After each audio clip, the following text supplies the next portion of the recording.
Audio Jungle.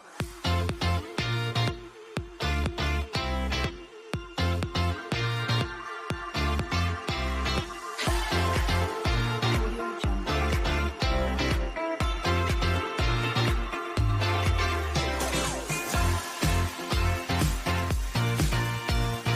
Audio Jungle.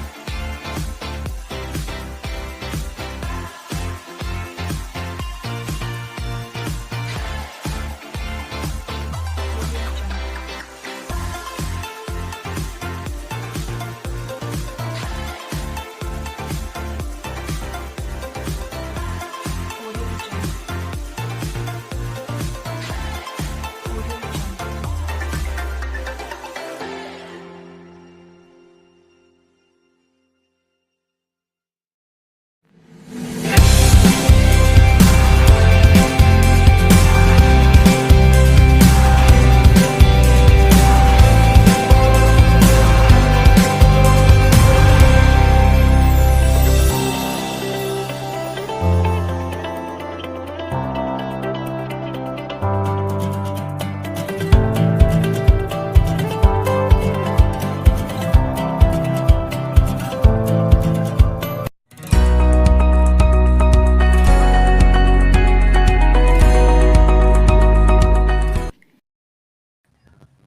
Hello, guys. Welcome back.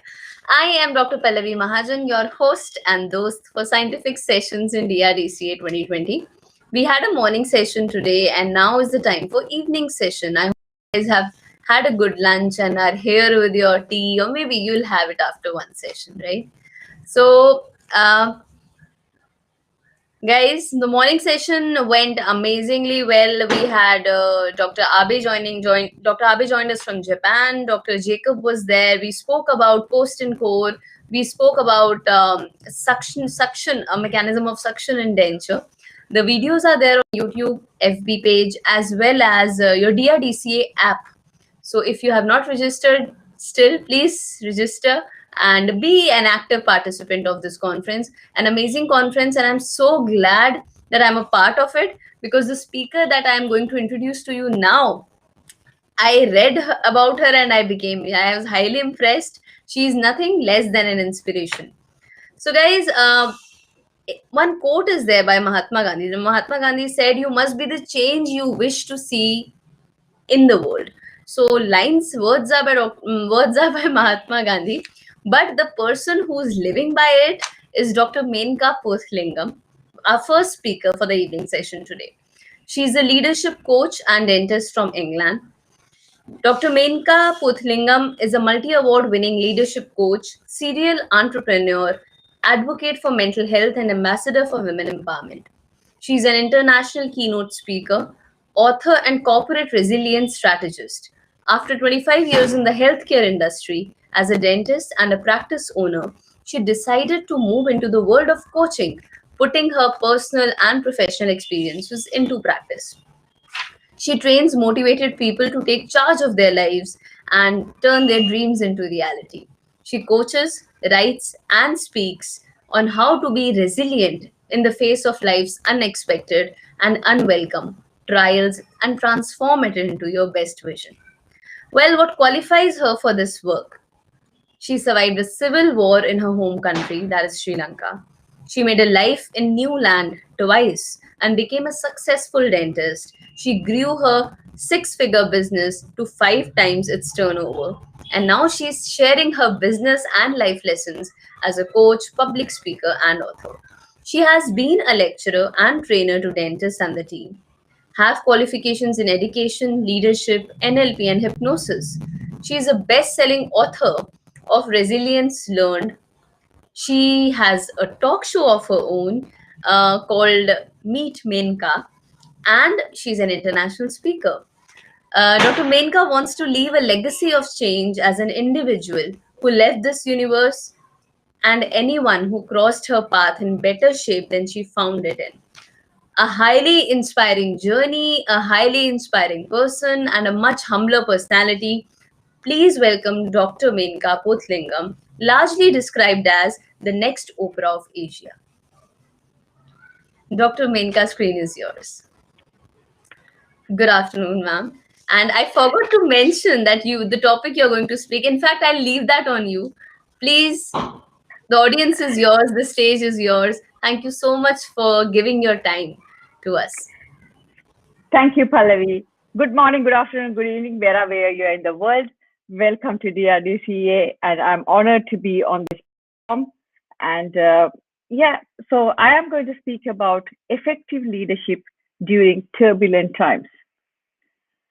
And thank you, a big thank you for Pallavi for a very kind and generous introduction. So I am a dentist, as Pallavi said, and the rest is history, as they say. I have had my ups and downs, a roller coaster ride, and here I am today speaking to you. So, what is turbulence or what is adversity? We all have difficulties in life. So, what makes that different? Firstly, where I am concerned, it is emotionally and cognitively very, very intense. And there are three common contributing factors which makes a turbulence or adversity very different from the day-to-day difficulties. That is, usually the events are unforeseen, so we don't know that it's going to come. We don't know how we are going to respond to it, nor we cannot plan how the other side will be. For example, we are living it at this moment. We are in the COVID-19 pandemic, and I think no better time to speak about leadership through turbulence. So, what are the adverse circumstances? What do we face? It can be personal or it can be professional. So, for example, it could be ill health, death, or relationship problem like separation, divorce, or financial loss, even due to COVID-19, or something else, economical downturn, or a natural disaster. At the same time, in professional, it is exactly the same. It could be pandemic, you might lose the income because of that, or you might have to deal with very difficult peers, and that could also cause a lot of stress, a job loss, or responsible for a mishap or a disaster. And when I say this, I often say I am the queen of failures and falls. I have made many mistakes. I have failed many times, but I think it really doesn't matter how many times you fall. What it really means or for you is what you learn and how many times you actually get up from it and walk again. So this is what it is. How do you respond? The way you respond to anything, including the present situation, will determine how sustainable you become later. So, of course, I will go into this a bit further. So, process of transformation. That's what happens when you go through adversity, a turbulence, a change, you know, however you want to name it, it's almost the same. So, how do you sustain through the adversity? Firstly, you have to learn to manage yourself. Then, of course, if you have a team, as a practice owner, you have to be able to manage your team. Then you have to also be able to manage the organization and also managing the social responsibility. Some of you might not have a dental practice at this moment, and you might be thinking, why should I know this? Regardless whether you own the practice or not, I am positive you will be part of the team and you will be part of an organization. Go from a place, what you can do for other people, how you can serve rather than other way around. And I can tell you the results will be phenomenal. So firstly, let's dive into managing yourself. What do we have to do? First, we need to know about ourselves. Initially, Daniel Goleman, in talking about emotional intelligence, he brought this concept of how important is self-awareness. And Aristotle told in his own way, know thyself. Then, of course, the motivators understand what makes you want to get up in the morning, jump out of the bed, and do something. Know your strengths and weaknesses, and of course, always be open to learning and adapting and responding. In particular, through a turbulence, that's the most important thing you need. Then, how do you manage your team? Connect with everyone, create a community spirit, either as a dentist or a practice owner. Regardless, I always say, don't create clients, create a community.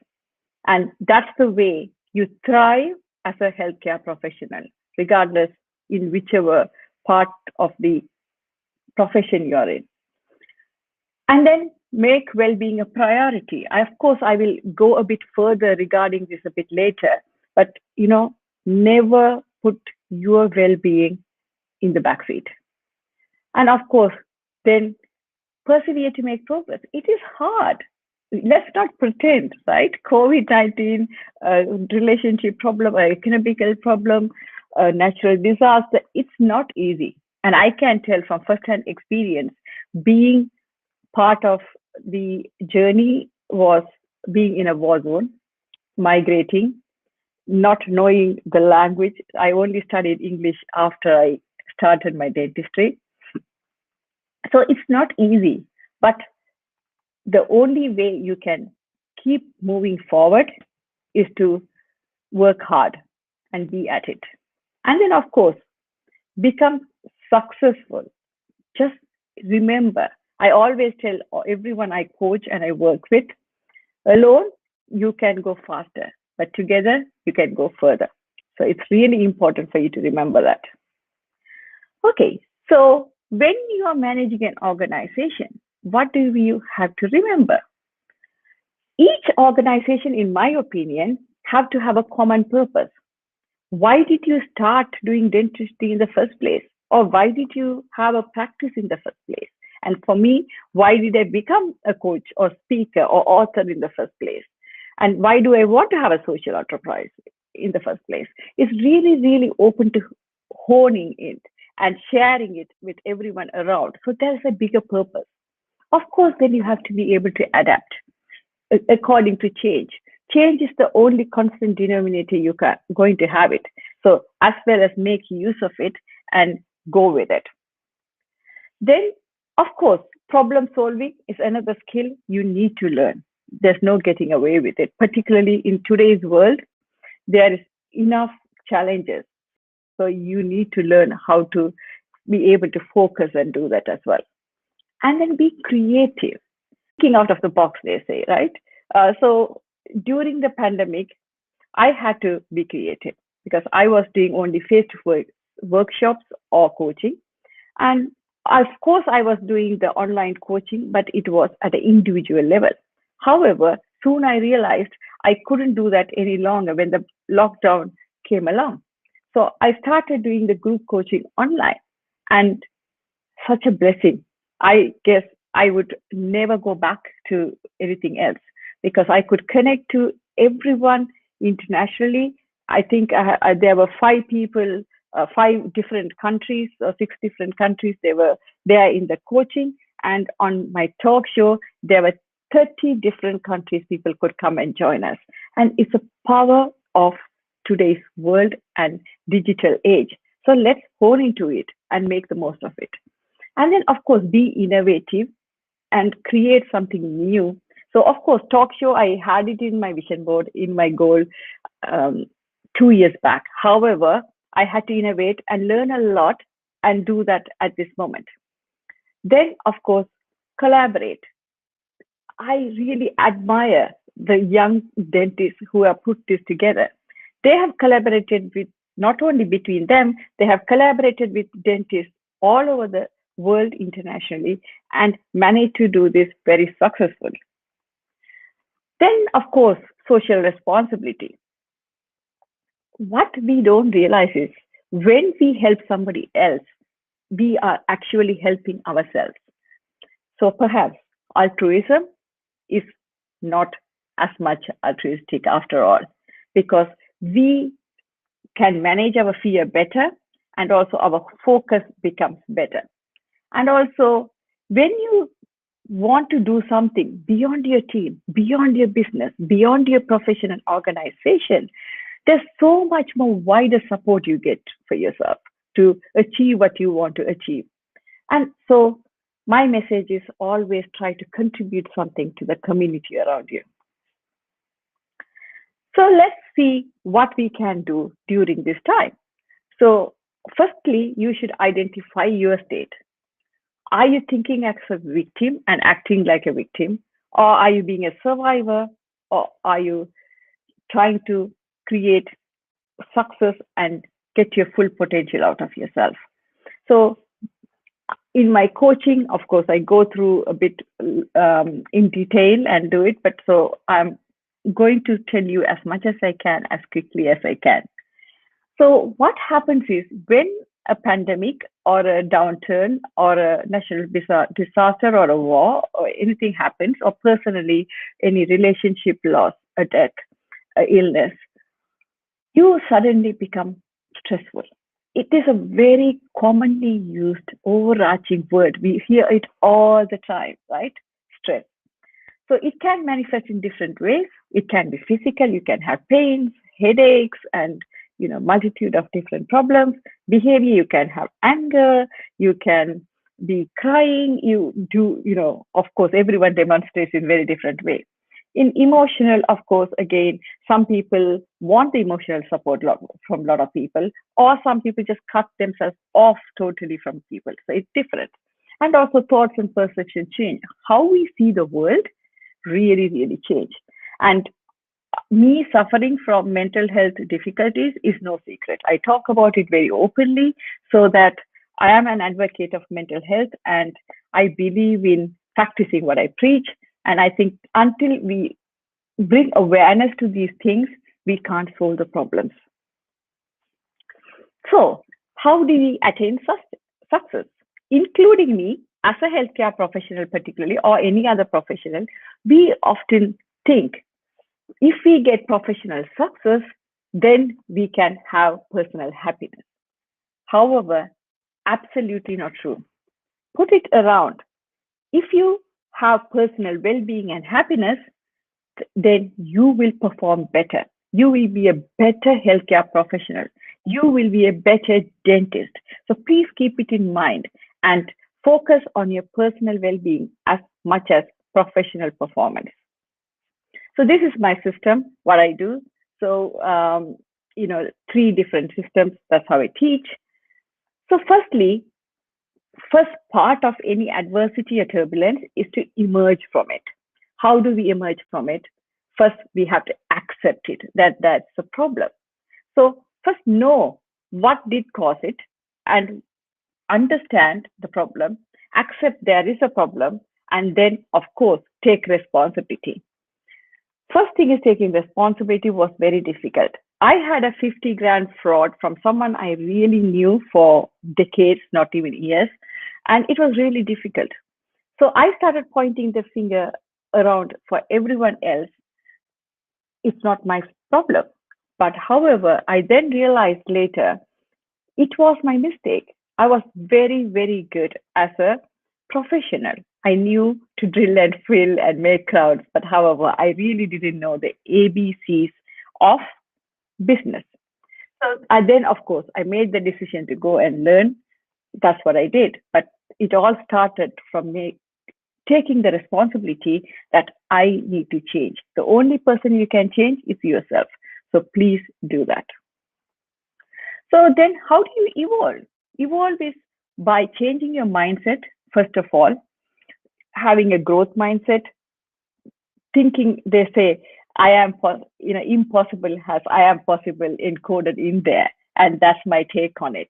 So if one door is closed, there's already so many other doors opening. But we spend so much of time looking at the closed doors, we often miss or forget to see for the other doors. So have that mindset. Look for failure. I would say failures have taught me so much more than my successes. So please don't be put off when something goes wrong in your day-to-day dentistry or in your practice. Take it on your stride and think there's always another day. And then, of course, create your path. If nobody else is giving you a path, create them. Look, now this conference is happening. They have created their own path. They are not asking anybody else to create the path. So be that person. And of course, the only way you can create success is by changing, taking action. Because why do we not act is because of the fear, right? As a dentist, we fear of many things. If we do something different, will we be accepted? If we do something different, will our patients come? If we do something different, will we be financially able to sustain? So one of my English mentor would say, there's only one way to find it, just by doing it. So please do it. But of course, learn the lessons from the best people you can, and then empower yourself to do it.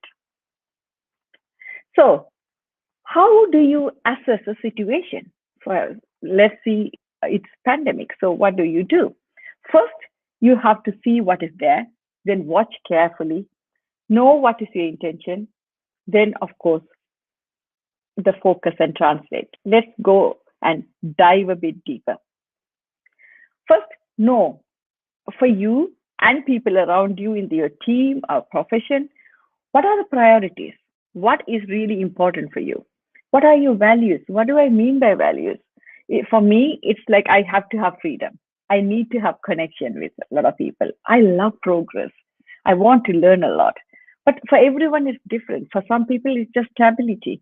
So it's worth knowing what are your personal values, of course, and always be honest to yourself about your skill set, what you have and what you don't have. Only then you can go and learn and become better. Then, of course, what are the available resources? So now we know that there is so many virtual platforms, from Zoom to WebEx to, I was just speaking to the organizers before I started this speaking here, and they were using something different. So there are plenty. So, there is no excuse not to be able to do it. Only things we have to look for it. Of course, then watch. See, always change your why to what. What do I mean by it? So instead of saying, why is it happening to me? Why is the pandemic happening? Why is there a lockdown? Instead of that, you can think, what can I do? What can I do to help someone? What can I do differently? What is this pandemic giving me an opportunity to do, which you are witnessing right now? So might be in your own world, you should also check that out, because some of the dentists said, and actually some dentists have really done well. Some of the dentists were innovative. They tried giving the temporary restorations for people for a minimal price, and they were doing online consultations. They were doing even like fixatives, temporary cements for patients, because when you go beyond and above and beyond, patients remember you and they create that loyalty towards you. Then intention. What do you want to know? So what kind of person you want to be as? Do you want to be a dentist who want to know that you are accessible? So some people, in our practice, we are open like 7 days a week usually.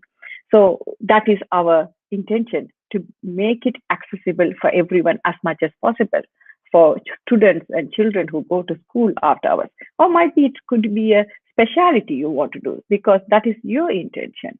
But think about it. And of course, where is the focus? Are you focusing on what happened, what's happening? Are you focusing on what you can do and move towards your future? Of course, being present at every moment is actually very, very important. However, you also need to focus on problem solving rather than problems. So instead of focusing on your problem, make sure you focus on how you can sort it out. So doing the online consultations, speaking to patients on the phone, and helping them with diagnosis as much as you can. However, with the proviso that you're telling them that you can't give a definitive diagnosis because you don't have the other tools. But however, you can still help them alleviate pain and like I said, give a temporary fixing or something like that. Of course, then at the end, you have to translate. So understand the information. So I put 2020 year ends review, right? So how many of you have actually thought what you as a professional, a dentist, a practice owner, how has 2020 been for you? And what have you learned from it? Because unless until you review it and learn from it, you won't be able to take it forward and make progress. So this is the acronym I like, a quest. So what does it mean? Q is for asking questions, because they say if you ask powerful questions, you will come up with powerful answers. So always make sure that you ask powerful questions about everything what's happening and unearth the answers. Then, of course, accumulate the data. I am sure like lots of people who are listening here are much younger to me. I'm sure you know how to accumulate data so much better than me. So use those tools, go into Excel, go into other data management tools and just accumulate all that. And then, of course, analyze everything what you have, record the finding, and of course, then surrender. If you have made a mistake, the best thing to do is just surrender. Yes, I made a mistake. Okay, fine. Now, how can I learn from it? Because that's the only way you're going to be able to move forward and make progress and be successful. So I spoke about growth mindset early on. So what is growth mindset? It is about improving your courage, your confidence, your compassion, your content, whereas you work with your fears, self-doubt, your criticism, and your lack. I often tell my clients, if they speak to anyone else the way they speak to themselves, they won't have any friends. What do I mean by it? How many of you can relate to that? I can definitely. I used to think my English is not good, or I'm too big, or I am, a no one. So many things we tell. Just remember, whatever you are saying to yourself day in and day out is powerful. You are telling your mind, you're imprinting something within yourself to say, this is how you are. Imagine, like in computers, whatever code you put in, it throws you out the same. And mine is exactly the same. So whatever you put in only will come out. So be very careful what you tell yourself, how you think, and how you feel. So now, let's see, what are the paths open for you and how are you going to choose the path so that you can become successful like how you want to be. Okay. So courage, what is courage? So when particularly during a turbulent time, you will have to change, but you need courage for that, right? So what can you do? So you can move one step at a time. Though in business world, they say you have to have a long-term plan, 5-year plan, 3-year plan, 2-year plan. During the turbulent time, you have to switch your mindset to make sure that you can move from goalpost to goalpost, short term, from one incident to the next. How are you going to move? That is what will give you the courage to move. And then, of course, you have to think about what are the options available, what are the possibilities there, and then, of course, take that forward. And of course, as I said before, you need to be ready to learn, to reroute if you need to, and of course, then navigate through success. But you have to have courage for all those things to happen. Then, of course, you have to engage as a leader, as a professional. Imagine if somebody just, if the school principal just gets off and is not there for your children, and the doctors say it's pandemic, so none of us are going to be available. Imagine the world how it will be. So as dentists and as practice owners, we have to do the same. We have to be visible. We have to be transparent, however, what is happening. We can't pretend saying that nothing is happening. Of course, something is happening. So be truthful, be transparent, but at the same time, be there, be visible. So, what is realistic optimism? I would say it is about acknowledging the fear about the situation. Don't pretend the fear is not there. However, tell them when we have together, we can collaboratively think together and we can create solutions together. We can survive this. So, acknowledge there is fear, but also give them the optimism and for yourself as well. And of course, how do you learn? So think of new ways of operating. Like today, you are on the digital platform listening to this conference, or I am doing the digital talk show or my coaching. So think how you can operate.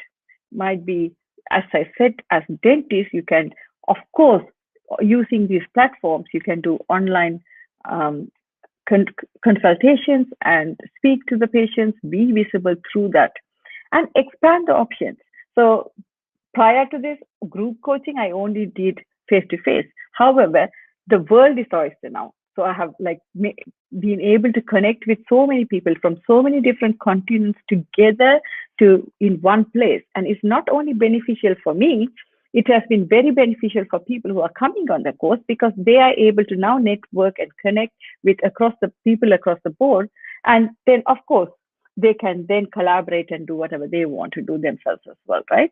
So, of course, there are so many new opportunities out there. And of course, recognize. Recognize your strengths, values, weaknesses, and available resources. I did tell this earlier on as well, but here I am talking about as a team as well. So it's not only you as an individual dentist or a leader or a practice owner, but entire team. What kind of strengths, weaknesses, values, and available resources are there, and how can you use them collectively to move forward? So also you have to be an inspiration, right? Um, I think Pallavi spoke about it in the beginning, and I think, oh, I know everyone knows I'm a big fan of Oprah. And why do we look at her or anyone else? It's not because Mahatma Gandhi, Martin Luther King, we don't look up to them because they were the leaders. They had so much of money, they had power. Not at all. We look up to them because they inspire people. They do something beyond the ordinary for us to be remembering them years after their existence. So be that person. So share a purpose. What is really important? For me, what is important is to create training centers and healthcare, holistic healthcare centers, particularly in Asia. And of course, women empowerment is a huge thing for me coming from Asia. I know there are still women who are not given the opportunities to do what they want and thrive. So that is my inspiration to work like that. And what is your purpose? And find out about the purpose of other people in your team. And of course, then you have to know each person plays a part. So I tell my dentists all the time, I used to train dentists. At that time, I used to always tell, imagine you working without a dental nurse and without a receptionist, even without a cleaner for one single day. It is hard work. So we have to all remember, but also that communicate that, right? We often take it for granted. We don't tell people how important their role is in the bigger scheme of things. So tell that to people. And the next thing is, of course, have a purpose, as I said, beyond your individual or business goals, because that's what will keep you going when problems come. As we already spoke, change is the only constant denominator, and it will come. Challenges will come. If all of you are listening today, please think: how many of you know somebody who has experienced death, who has experienced illness, who has experienced loss, who has experienced financial loss, who has experienced a divorce or a separation? I am sure most of you either have gone through some of it or know someone like it. So let's not pretend it doesn't happen, but have a purpose beyond it. And that will really help you go through those moments successfully. And then motivate other people. Tell them that together you can do it, right? Because, and also tell them why we have to overcome it. For example, as a dentist, you need to be able to tell other people why it is important for you to work together and be strong and do whatever you are doing. Might be this online consultation. It is stressful sometimes, right? It is challenging, and some people might not want to go digital, but explain to them why it is important. If you have to survive in today's world and come on the other side successfully and be able to sustain ourselves, we need to do this. And that will kind of motivate them. Okay. And be empathetical. So, why is empathy important? Firstly, you have to understand everyone has a different view of the world, because what we are today is all a cumulative effect of our experiences. So everyone thinks about the events very differently. Some people might be anxious because there might be somebody is ill in their family, or there is a challenge in their family. Could be finances. They might be worried about their job loss or job cuts. So be that person who show empathy, because that goes a long way. Empathy has to be ingrained. You don't need to do much. You don't need to give $1 million to someone. All you have to do is smile at someone, listening ear to someone's problem, pray for someone, be there for someone. All those things, even giving a cup of coffee to someone, all that really helps. So be empathetic for people. Then, of course, create a routine. So just always make sure, think that it doesn't mean you have come to the point of lockdown and you're just going to stop doing everything you have done. It really doesn't work. Okay. So create a routine. Tell people that, okay, the receptionist still have to take the phone. Perhaps it is not on the phone line. Perhaps it is on virtually. However, doesn't really matter. Or might be you can always reroute the calls to someone, and you can do what you have to do. And management has to be still done. The books have to be still maintained. So think like it. So keep a routine for everyone involved and for yourself. Actually, it is shown in research that it really keeps you going.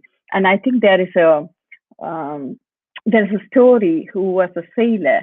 He was stuck for 4 months, and they couldn't do anything. And at one point, they were stuck in this boat, and they had to do a campfire on ice at one point until they did the lifeboats and went on to somewhere where no help was there. The only way they survived was by having a routine. The leader there gave someone something to do for every single person. So that kind of kept them going. And then, of course, self-care. It is really, really important because, we often forget, like I said before, initially, our personal well-being. And we think to be successful, we have to work all the time. We have to ignore ourselves. And once one of my mentors told me, and it kind of really stuck, they said, if you are the center of the business, what you have to first do, of course, look after yourself, right? Because as a dentist or a dental practice owner, you can't turn up to work if you don't look after yourself. You can go as much as you want after success, but if you are not there, there's nothing can happen. So self-care is really, really important. Eat healthy, do exercise, do meditation, mindfulness, anything you like, or yoga. Different things, of course, work for different people. Emotional well-being is about surrounding yourself with the right people, being there for people. And, by helping others and by surrounding yourself with the right people, you will really succeed. Like Jim Brown says is best, you surround yourself with the 5 people And those 5 people will really define how you are. And there's a saying in English, show me your friend and I will tell you about you. So it's really important. And spiritual well-being. Of course, you can pray. If you don't want to pray, you can always do mindfulness meditation, something else. So now the question to you is, are you ready to change? How much are you ready to change? So I would take the next few minutes talking about this than anything else, because the slides are great and we can keep talking about it, but unless and until we actually go dive deep and get some practical messages through, it's really not going to help. So I thought, okay, let me talk about it. So next, after I finish, of course, we will come to questions. But before that, let me tell you a few things what you can do during this time so that I can, help you to define what you can do. So firstly, I think find out what you can cut out. What do I mean by it? So if you have a rental agreement, or if you have to leasing with someone, or having contracts with someone for something, just renegotiate. I'm sure the entire world understands now that there is a problem. There is a economic downfall. There is a lockdown, and no one is having business except for people like Zoom and WebEx and Amazon. Of course, they're thriving. The rest of us, let's face it, right? It is a challenge.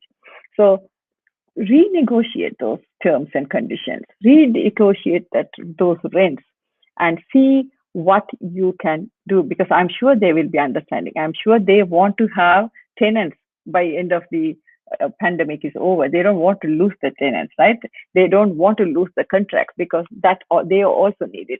So come to a happy compromise, I would say, and so that both of you can survive and thrive after the pandemic together.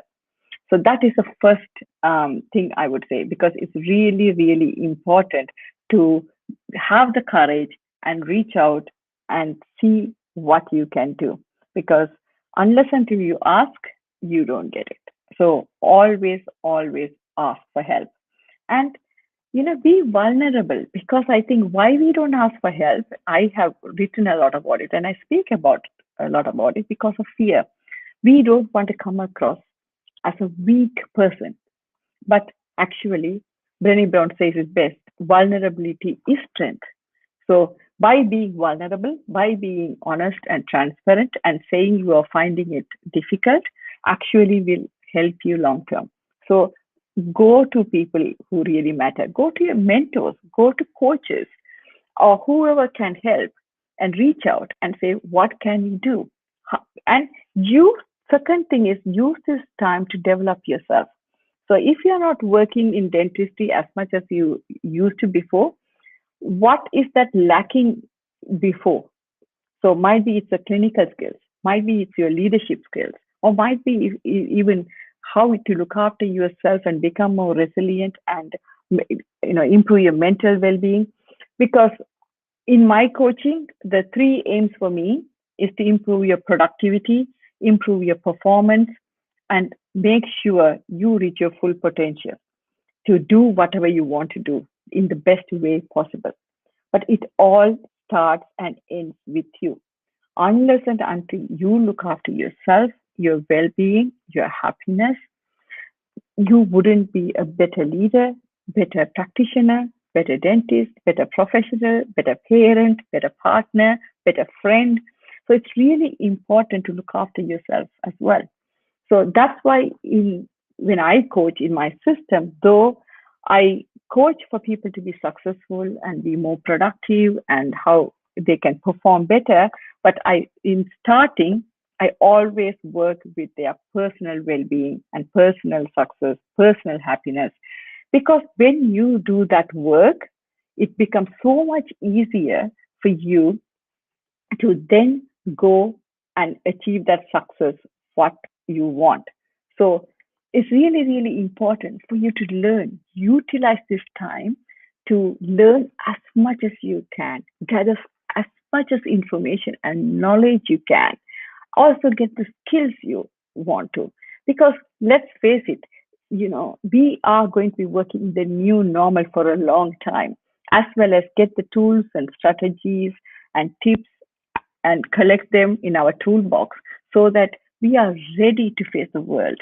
And we are those people who are the thought leaders, who are the leaders who lead, not, we are waiting for the rest of the world to do something and then we will follow. Only sheep do that. So, becoming healthcare professionals, we have to learn to do something different very, very quickly. Of course, then think marketing and reaching out is also becoming very, very important. So, as a dentist, I never thought of marketing myself early on. However, I now see the point because if you are not visible, people don't know about you. So, as a dentist, even on LinkedIn, people reach out to me saying that, ma'am, we want a job. We are looking for a job. Okay, but what have you done about it? So connect to people and upskill yourself, right? And be visible. Connect with different dentists. Come into platforms like this, and or connect with people like me because we will be knowing so many dentists because we are going to coach dentists or come on to one of those coaching sessions or speak in conferences so that you can network with other people, and that's how you get jobs. That's how you have opportunities, and that's how you can grow. So it's really, really important for you to think outside the box and beyond the horizon and think, what can I do differently? Because, like Albert Einstein said, it's a bit of insanity, right? To keep doing the same things and expecting different results. It's not going to happen. So if you want different results, you have to ensure you are doing something different. So think, what is that different thing you can do today so that you can make that progress? You can create that success. And the last thing I want to really leave you with it is, of course, I have gone through this before, but be creative, be innovative, be collaborative, and work together. So, what do I mean by that? So, think about it. Some of the outgoings you might not need it right now because we have to, whether we like it or not, we have to go to the savers mode right now. So, have an Excel sheet, create your financial backup plan really well. Work with financial advisors if you need to, but make sure you have a plan and you have a process to absolutely be sure that you can sustain yourself until this instability or turbulence or adversity is over, however you want to think about it.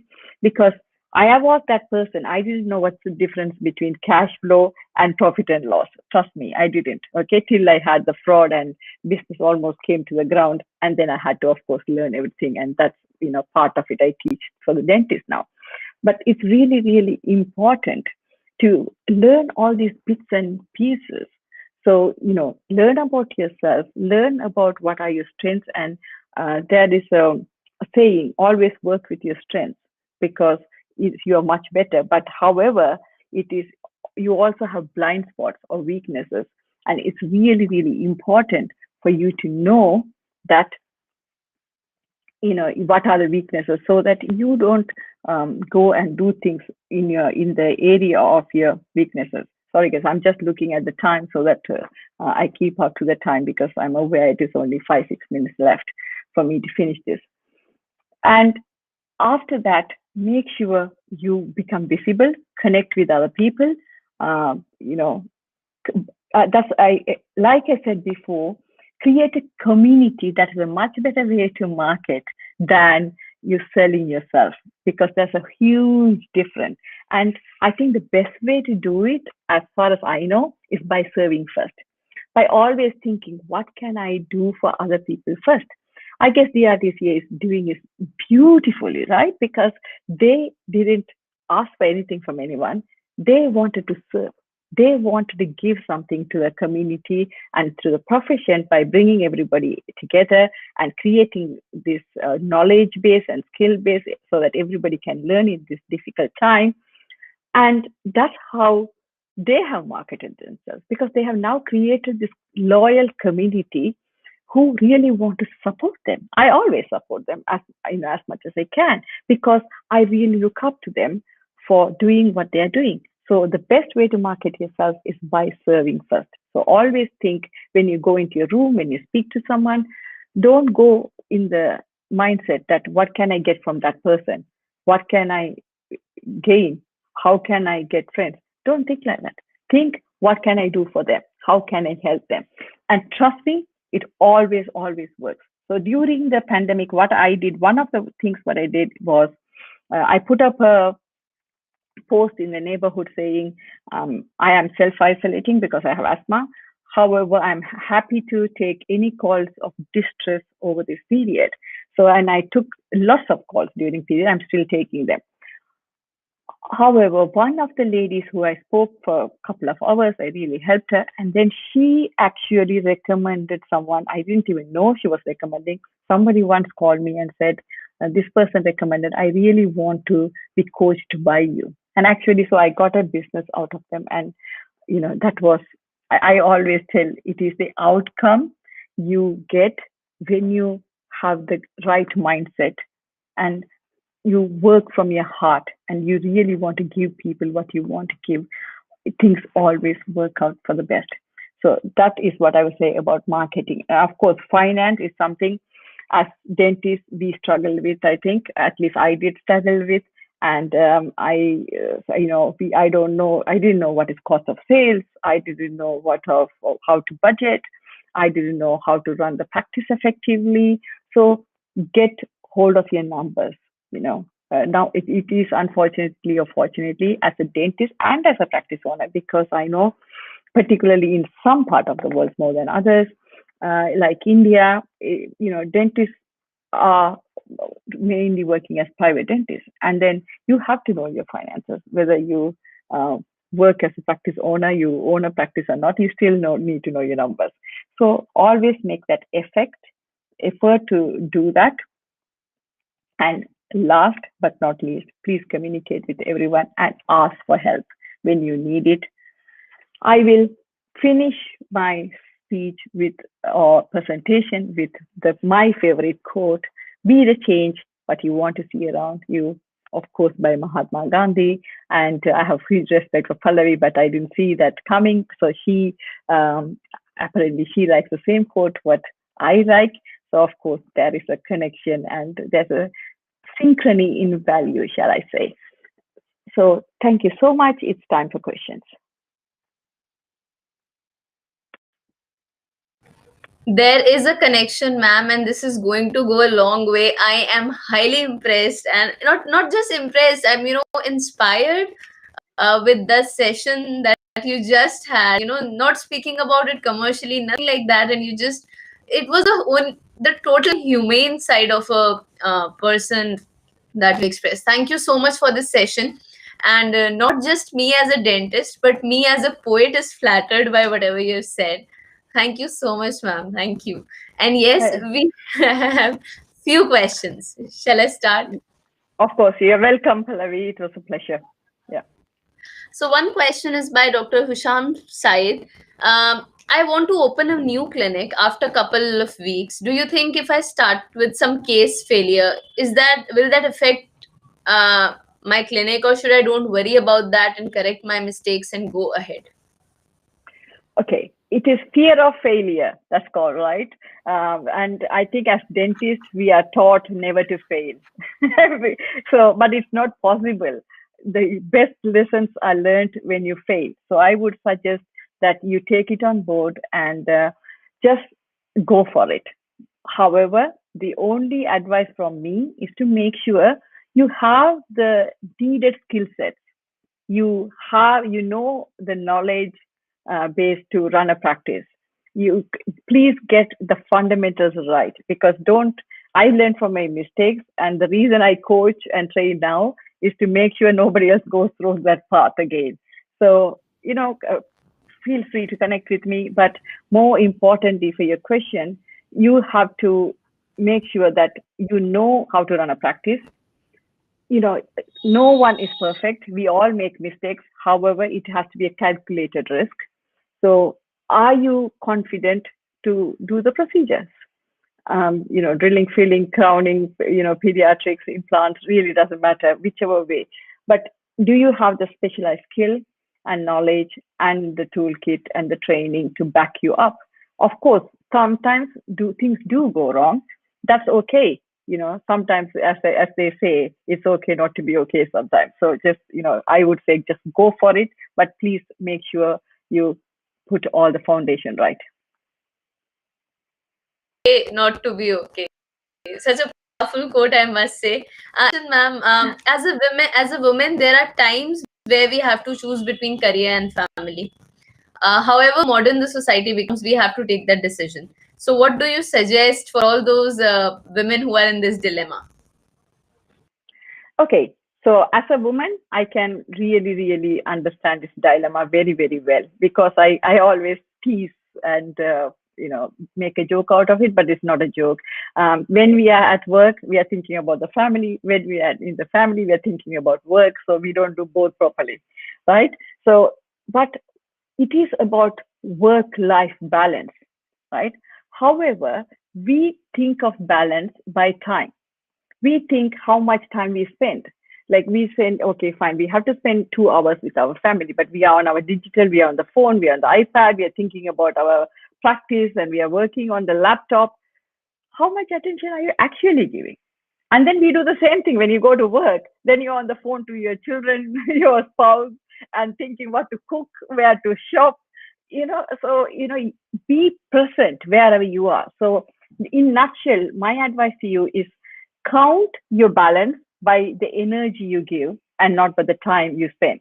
So, if you can give the energy for half an hour a day with your child and be present 100%, listen to them, take on everything what they say, and be there for them, they will appreciate it so much more than you spending 2 hours and being distracted. So I think that's the biggest lesson I learned, how to now, even when I speak to friends, I used to be this multitasker. I used to think the more I do, the more successful I am. How wrong was I? Not only I could make mistakes, and it is a lot of research has been done, and there's evidence to show that you are less efficient, but it is also very, very bad for your mental well-being. So, I learned the lesson, just be present at every moment. So now when I'm speaking to someone, and when I am actually now, right now, as soon as I came in and started to speak to Pallavi prior to this started, I put my phone on airplane mode, because this time is for this, and that's it. I'm not going to do anything. Even my daughter knows it well. Like if she calls, I won't pick up the phone if I am speaking to someone, or I'm on I'm doing something coaching. Afterwards, of course, I tell her, like, if it's urgent, call 2-3 times, then I know it's urgent, then of course I will do something. And like that, just have a routine. And when you're even speaking to your friends, it's really strange. You go for a restaurant and everybody's on the phone and we are doing our own thing. And what's the whole point of being there, right? We can eat on our own. So I would suggest just, cut yourself off from the digital media or any distractions, and energetically balance between the work and life rather than with time. Right. Be present in the moment. I think this is a must for our generation, especially because when you said that you're sitting with friends and family and continuously on phone, that is me. I will say that is me. So I need to work on that. So thank you for this. And another question. Times are changing, so many women are actually handling the financial burden of running a family in most homes. So, how to achieve the balance between personal well-being and financial gains? Like how to balance that personal mental well-being that we discussed, and financially also you have to work. So, Sure. Okay. So this is what I can say. I normally give like 5 tips I can give.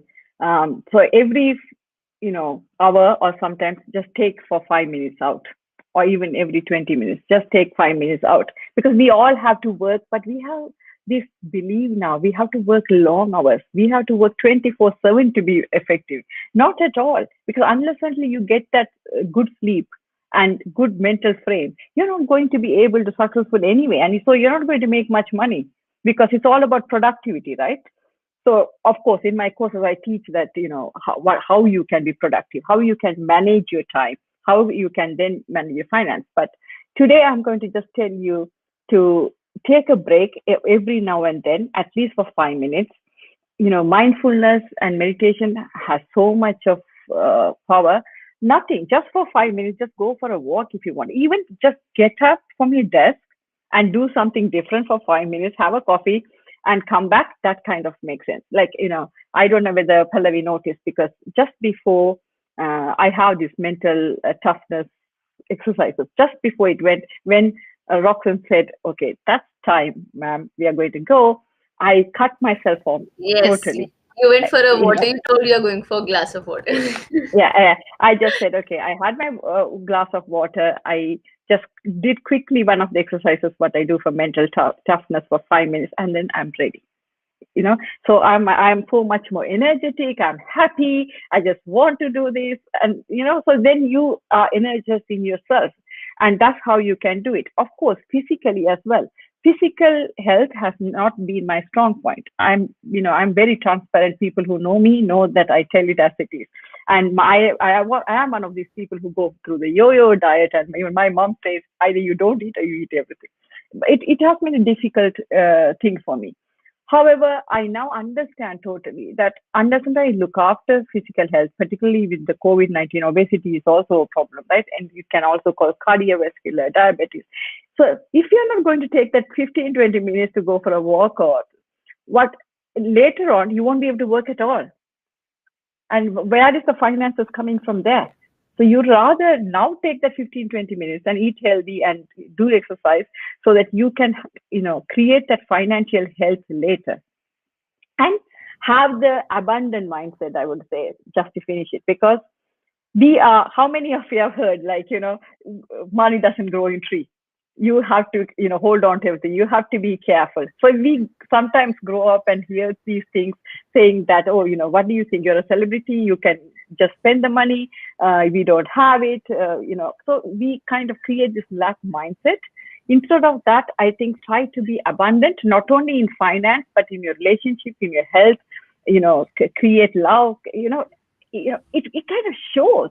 When Right. somebody has that mindset, it is very easy to pick up, because they become these people like magnets. Everybody wants to go towards them. So be that person, and finance, of course, will follow. Success will always follow when you do all this, have these ingredients in place. Right. Well said, ma'am. Well said, Dr. Monica. I know I should not call her. Another question. Yours. I will say advice to single mother. There is a question that she's a single mother. It's very difficult to keep up with the struggle with COVID going and everything going. So how do just survive this time?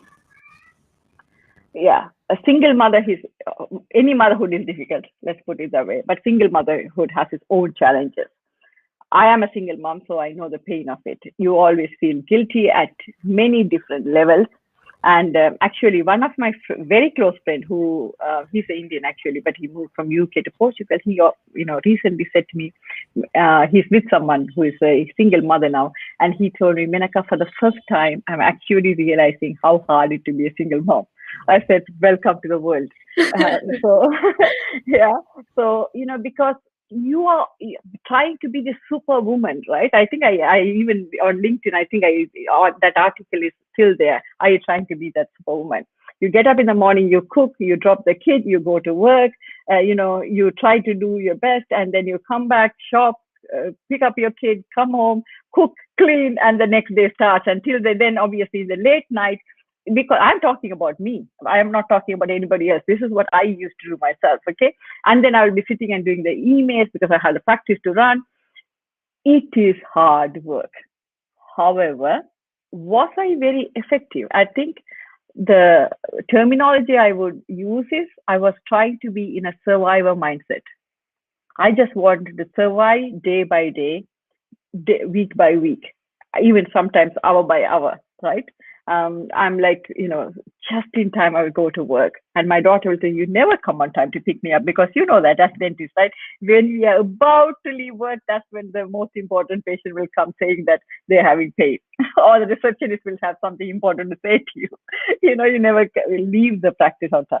So these are the things, of course, it happens. However, you need to have systems in place. So firstly, you have to remember, regardless whether you're single or not, you have you have to have a contract with yourself, because you are as important as somebody else.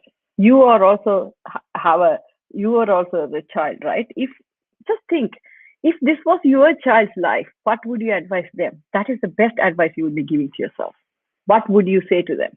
And then if you go from that, you can't go wrong. You will always tell the right thing. Okay. And secondly, of course, self-care, as I said, it's still important. And learn to say no, because sometimes friends, family, even children are very, very good in, you know, telling us in a way that we find it really hard to say no. But I tell my clients all the time, every yes you are saying to somebody else, which means you are saying no to yourself for something else. So, you know, just think about it carefully what you're doing. Of course, I guess it's almost time. I can see it's come red. So I will perhaps wrap it up in saying, you know, create the balance. Of course, be there for your children, be there for your friends and family, but without you, nothing else happens. So self-care is not selfish. Make sure you look after yourself. Last question from my side, and I cannot stop that from asking. I stopped myself from asking. So, as I told you, right, I'm a dentist also, but at the same time, I'm following writing also as a profession thing now. Like, I'm trying to do that. But I am finding it sometimes it becomes really difficult, you know, when you love both the things. I love dentistry also, and I love spoken word also. So, just give me some suggestion, like how to balance, because sometimes it gets tough, sometimes I enjoy, sometimes I don't. So, Okay. So create a diary for yourself. You okay. know, okay. But first question, like, you know, what really, if you want to go to as a dentist, or you have to go somewhere to do the spoken word, which will actually make you so happy you just can't sleep in the morning. It has to be the performance. Exactly. I knew it, but you know, I don't like to put words into somebody else's mouth. So obviously, you know, you have a real passion for it, right? Because even the same thing with me for coaching, I can't be up till 3 o'clock, 4 o'clock in the morning if I have to. When I was writing the book, I could do it because, and without any returns, you know, nobody writes. No, not majority of us don't write books for financial reason. We write for our passion, and so that's where your answer is, right? But of course, I'm not expecting you to just leave dentistry and do performance, because it takes a long while. I had a career transition, so I know how it is, how difficult it is. But however it is, then it's important to say, first thing in the morning, you are going to spend 1 hour just to prepare for that, regardless whatever happens. Okay, so wake up at 5 o'clock, 4:30, whatever you have to do. But you know, Robin Sharma talks about it, the first 60 minutes in a 20-20-20 rule. So you could do that, and also make sure, so performance at least once a week, or half a day a week, or 2 days a week, however it suits you financially and personal life, you know, considering that. Right. Think that you are going to do something about performance. Might be, it could be just for your friends, or might be creating a video and uploading somewhere. But every week, show up for yourself, show up for your Right. passion, and do something for that. Like for me, it is a non-negotiable. I have to do the talk show. It's a non-negotiable. I have to write something. It's a non-negotiable to write something for me, and you know, do the coaching. So even as a friend, because even if I don't have a client at some point, I would still, even when I'm speaking to someone, somebody asking me a question, I would think this is the coaching client. I know perhaps I'm not getting paid, but you give it like that. You do it so that, you know, practice makes you perfect. So the more, and also you're becoming more visible. If you are helping one person, that person is going to tell 10 more people if you do a Right. good job, right? So these are my tips for you. Thank you so much, Dr. Menka. It was a wonderful session. I can go on talking and not stopping, but I think I will connect you post this. Thank you so much for this wonderful session. It was much needed in these COVID times when everyone is so stressed about, you know, uncertainty of future. So many people dying out there. It's very difficult. And thank you. It was much needed. Thank you for being here. It was a pleasure to have you. Thank you so much, Pallavi. It was a pleasure to have, and for anyone who is listening to ask, of course, more than welcome to connect with me on any social media, or I do, I'm in LinkedIn, Instagram, Facebook, and I'm sure Pallavi, Roxanne, they all have my contact details, so Yes, feel free yes. to connect. Thank you. Thank you, Thank you, Dr. Menaca. Thank you so much. and have a good evening for everyone. Good evening. So that was Dr. Menaca, and I am super glad that I could, be a part of this and actually discuss this, because it's more personal for me and not just being a dentist, as I said, being a poet also. So I hope Dr. Menaca is listening to this still, because I have written 4 lines very like months back, months back. So this I dedicated to Dr. Menka. I should have done when she was there on screen, but I guess she is listening. So the lines goes like this: लड़खड़ा कर संभलना जानते हैं, लड़खड़ा कर संभलना जानते हैं, सुनो हम फिर से चलना जानते हैं, दूर है मंजिल अगर तो क्या हुआ, हम भी जिद्दी हैं पहुंचना जानते हैं. So that was for Dr. Menka, and I am super glad to have connected with her. For those people who really want to connect with her, her email address and her contact details will be there on app. So if you have not downloaded the app, kindly do so. Download Eventi app, register yourself for DRDC, and get access to all the things, including the certificate and 40 CD points also. So the next speaker that we have, let's shift little. We talked about COVID and how to survive. Now imagine you've started your practice and you are looking into root canal cases, and then somebody tells you, okay, don't rotary endo is one thing, but you know what? There's a single file system. So my eyes will go like this. Wow. So we have Dr. Sunil Rao with us. Dr. Sunil Rao, an endodontist from India. He completed his graduation from MCOD's Manipal University in 1995. He was awarded the postgraduate certificate in conservative dentistry and endo from SDM in Harvard. He has undergone extensive training in microscopic dentistry, endodontics, endodontic surgery at the Kalji's P.D. Joshi Academy in Mumbai in 2009. He has undergone training in BT race with Dr. Martin Troop in Dubai in 2016. Undergone training with Dr. Cliff Ruddle in 2016. He has undergone training with Dr. Nicole Grant in 2017. Best of the best he has been trained from. His area of interest is endodontic retreatment and microscopic dentistry. Conducted numerous workshops and lectures on endo and aesthetic dentistry pan-India since 2007. He also has numerous national and international publications to his credit. Presently working as a professor in the field of academics, he maintains a microscopic dentistry practice in Bengaluru, India since 1999. He is also consultant microendo at Confident Dental Care Bangalore, key opinion leader for FKG, for GC Corporation Japan, and for Rotary Germany. Dr. Sunil Rao is going to talk about single file system. He's going to talk about reciprocation in endodontics, a safe and predictable alternative to rotary endodontics. Without wasting much time, I call upon Dr. Sunil Rao. Dr. Sunil Rao, screen is yours. I hope he's here. So I guess till the time we connect with him, I think you guys, what you can do is the lectures that you have missed, there have been a lot of lectures, a lot of sessions that you must have missed. So kindly go to YouTube page, or best will be if you download the app and you can see all the sessions.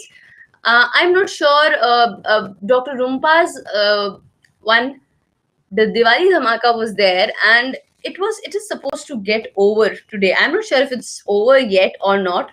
So just check it out. What you need to do is you need to fill the questionnaire form and send the answers to us. And 3 lucky winners will get Pulp Dent gift hampers from Pulp Dent. Another thing is, I've already mentioned previously in the morning also I mentioned about this Novolace dental therapy, laser therapy machine that you can actually win. What you need to do again is you need to download the Eventi app, register yourself for the conference. Then you have to come to FB and like DRDC FB page. In short, connect with us. Be an active participant of scientific sessions by posting your doubts, posting your questions. And let me tell you, even a minute or small doubt that you'll post is, it'll be good for you, because that question might be there in a lot of other people's mind, but they might not be putting it out. So please be active, and yes, take the screenshots and send it to us at drdca2020 at the rate of gmail.com. So these are two things that you need to do. Also, if you register yourself, you get an added advantage, and that is you get almost 40 CDE points. You get a certificate of participation, and yes, if you have not participated in contests, there were some contests that were going on where there were entries from poetry circuit, entry from dentists, who dance, who write, who sings. So you might not have taken part in that, but please be there to check their performances, like it, share it, and there's an awards night on post this scientific session. Scientific sessions are getting over on 28th, so 29th we have planned a special awards night for you, and it'll be fun. It'll be super fun. I'll get a break, that's one thing, but yes, I actually wanted one. I think Dr. Sunil has joined. I have extended my time of speaking. um, Good evening, Dr. Sunil. There is some network issues, maybe I'll just see if he can hear us, if we can hear him. Good evening, Dr. Rao. Am I audible to you?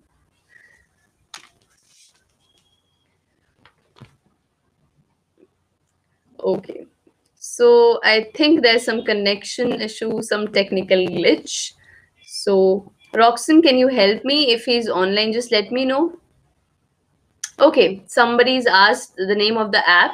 The name of the app is Eventi. Dr. Vidya is asking. App's name is Eventi, EVENTEE, and you can find the details um, in on DRDCA FB page. So you will find the details there.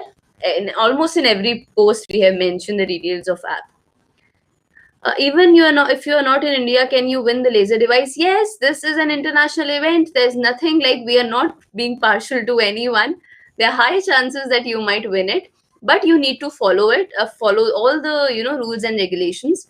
For details, you just visit DRDC FB page, Dr. Said, and you will get all the details over there.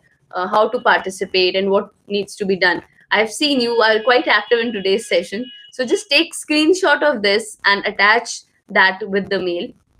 And yes, there are simple rules and regulations. Just follow them, and you might be the one. And yes, you have to tell me if you win this Novolace laser therapy machine. So I think we are trying to connect with Dr. Rao. Yes, Roxon. Uh, Dr. Sunil Rao, can you talk? It's audible. Dr. Pallavi, you can hear Dr. Sunil Rao? No, I cannot. Okay. I can hear my voice. I don't know why.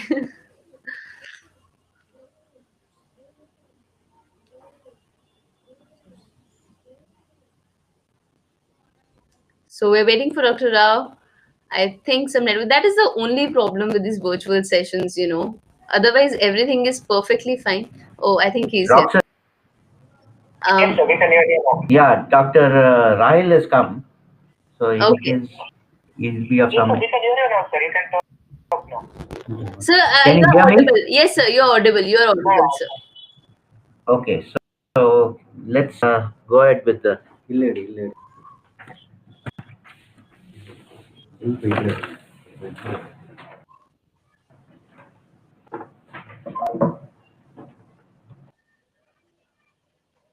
I think we have lost him. I am not sure. So what you guys want me to? I can actually recite something, but I would love Dr. Sunil Rao back here to speak about, the topic. I am actually looking forward to this reciprocation system, because till now I've been using rotary endo files only, guys. So the people who are listening to me, what are you guys using? You're going using rotary dentistry, you are, yeah, still you are using hand files, or you are, you have started with rotary endo. Any one of you has used reciprocation system? Just be interactive, guys. You can, put in comments till we get the speaker, because one speaker is there, you have to listen to him. But with me, you can, don't ask me questions related to reciprocation file system, But yes, you can let us know whether you're using a Rotary system, which file system are you using. It'll be interesting to know. Till the time we are waiting for Dr. Rao to join in. So I am side by side asking that how much more time it will take. So okay, let me now promote myself only for a while. I'll do that, taking the advantage of this platform and all the people who are listening to me. So as you guys know, I am Dr. Pallavi Mahajan. I introduced myself in the beginning, host and dost. But okay, Dr. Hisham is saying until now only manual file. Oh, I think I stopped using manual file system. Yeah, I stopped using them long back. In fact, when I now I have to use manual file system, it's little. I might not do my best thing. That is the thing. So I actually feel people who use dentists who use manual file system and do wonderful obturations using step back and everything. It's like wonderful. But yes, doc, please do try to shift to the rotary system also, because I obviously like it a lot. They're my personal reasons. I think I cannot do manual filing much now. So, okay. Till other people might also answer this. But anyways, what I was telling was I am an endodontist. Along with being endodontist, okay, which rotary system and endomotor do? You will not let me tell about my poetry, no? I know this now. Anyways, which rotary system? So I have a lot of file system. I keep changing because I want to know, what is good and what is not. But yes, uh, there is a file system known as 2S shape. So I have been using that. I've used iris also. I've used neoendo also. So there's a mix and match kind of thing that is going on. I've used prototype universal HiFlex. So these are the systems that I use as per need. Endomotor, I took my endomotor back in GDC Bangalore. So I did my endo post graduation in conservative dentistry and endodontics from GDCRI Bangalore. So I'm a proud alumni of that college. So that is a connection with Bangalore, guys. I really miss Bangalore. So there we took that NSK ki jo motor thi, that we took. So and it's still with me. It's going good, and I'm super proud of it. In fact, I cannot use that wireless endo motor. I've never used actually. Okay, you work in government center in small village. They don't have Rotary. Yes, all the best to you, Dr. Hisham. You just asked about opening up your clinic, so all the very best. And I hope you. And in fact, you can, if you have missed all the any lectures, you can please go ahead and check all the lectures. There are wonderful endo sessions that have already happened. There are wonderful sessions that are coming now. One of these days, Dr. Nikhil Bhaguna is joining us.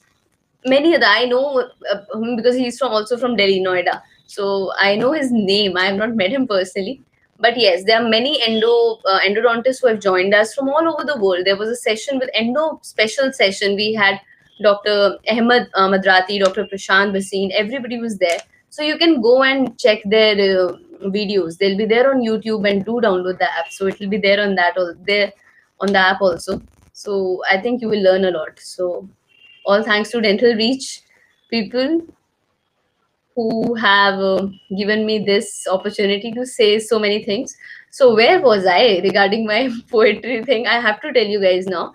So as I said, I'm a writer. I'm an endodontist, also a writer and a spoken word poet. Spoken word poet basically is I write poetry, I perform it over stage. So that is called spoken word poetry. It doesn't come under any category as such. I cannot call it authentic poetry or ghazal or nazm, but I do it in Hindustani language, which is a mixture of Hindi and Urdu.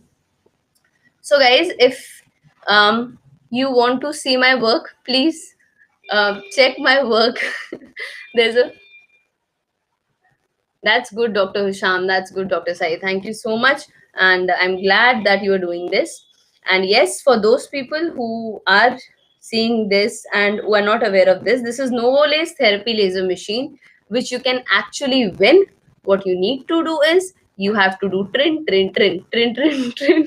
What you have to do is you have to download Eventi app, register yourself for, see, download the app, visit DRDCA event, just click on it and you automatically get registered. Once you are registered there, okay, I'll tell you later. Let's see if Dr. Rao is there.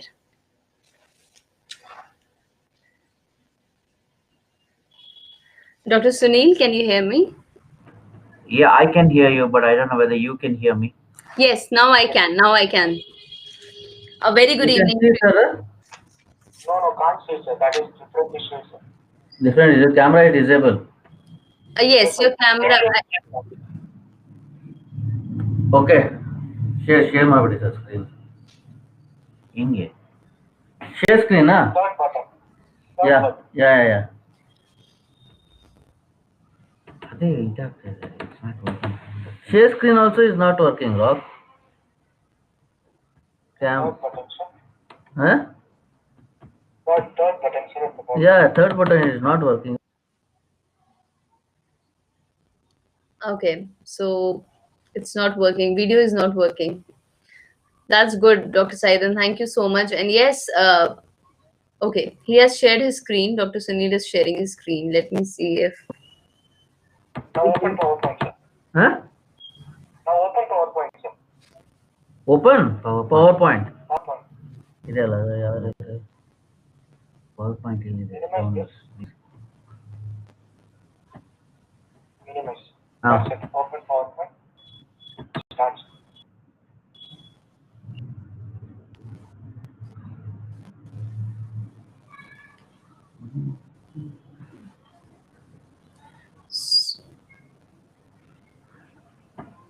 Yes, sir. Presentation mode. It's came, no? Yes, sir. Yes, sir. We Huh? can see that, sir. We can see, sir. Yes, sir. Yeah, that is seen. So, But voice can be heard, sir. Video can Hmm? Voice can be heard. Video is not coming. No problem. Okay. so we have Dr. Sunil Rao with us now, and he's going to take the lecture. Though he's not visible to you guys, but I am sure the presentation is audible, and we can surely go ahead with it. Sir, please, thank you for joining in, sir, and please go ahead.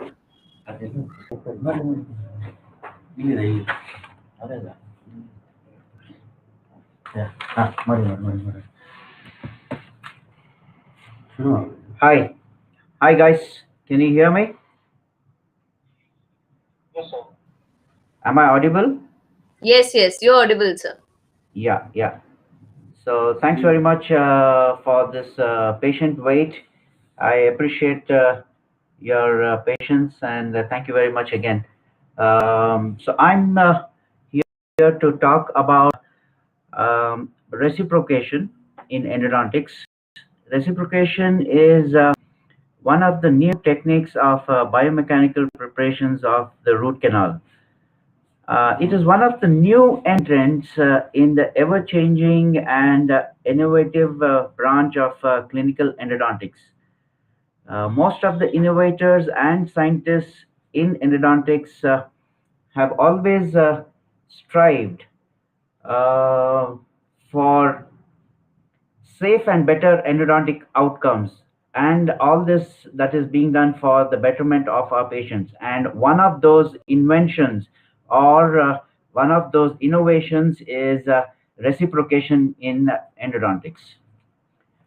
For time immemorial, clinicians have always been using rotary instruments for preparation of the root canals, whether it's hand or it's engine driven or anything for that matter. It's always the rotary that has been used. But obviously, the rotary comes with its own perils because of their usage. And one of the biggest problems with rotary are separated instruments. Separated instruments, I know, are every dentist's nightmare.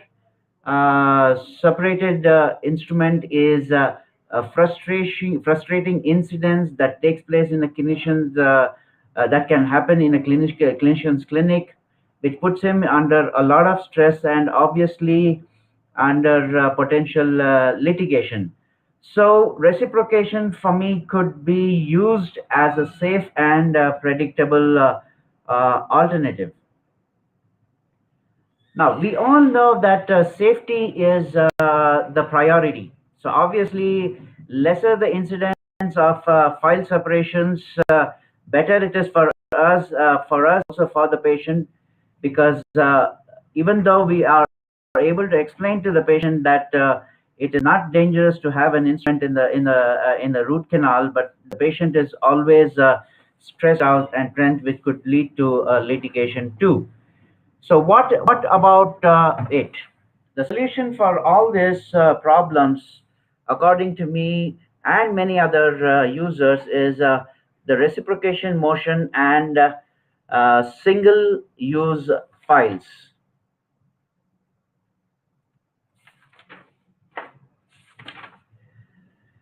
The moment, actually, what really happened is I was actually going through some of the literature on reciprocation, and I actually found that there was something very interestingly written by Dr. John West. John West said the moment every dentist knows, this moment is actually when it is filled with concern and fear of breakage. So what I'm trying to reiterate here and stress upon is, even if stalwarts like John West, who are inventors of Wave One and Pro Taper Gold, feels the kind of stress that he feels when he's doing his endodontics. So Jen, just think about small models like us, how much stress we might be actually going through to make sure that we do not break a file. The other issue is, it is well known that there is no foolproof method by which an endodontic file can be sterilized. Trust me, there is no way you can actually clean it, whether you're using autoclave or chemical sterilization or a combination of both. There is, and what you see on the image is not of an uncleaned file. It is a cleaned file. It's an autoclaved file, but when it is seen under a scanning electron microscope, that is the amount of debris that you see, and that can be a harrowing experience if one of those files get into one of our root canals and treated by a dentist. So hence, for me, it is better to use them once and discard them rather than reuse and cross contaminate. So use them just once. For me, the solution is single use files. Engine driven endodontics is basically three types. I would call it rotary, continuous rotary, reciprocation, and in and out. Okay, so let's try to understand what exactly is rotary. Now, rotary could be either hand files, or rotary could be engine driven. Now, rotary hand files, as Dr. Pallavi just said, there are hand files, Kerr, Mani files, Kendo, and many others. And then the rotary, there are Pro Taper by Dentsply, iRays by FKG, and the Neo Endo. So they are all the continuous rotating type of instruments. Then we have something called as reciprocation motion instruments, instruments which are used in reciprocation. However, these instruments need to have a special motor or a particular mode in a motor which reciprocates the file. And sorry about that. And some of the instruments that are available now in the market are the Wave 1 Gold by Dentsply, Melifer, Reciproc Gold by Dentsply, Reciproc Blue by Dentsply BDW. There's something called as R Motion, which is by FKG, and then there is ESR by Brasler, which is available only in the United States. Now you can see that particular instrument just twisting and turning, not the full rotation. And finally, the last one that we have are the in and out motion, or what is called as the newly introduced self-adjusting files. Sorry.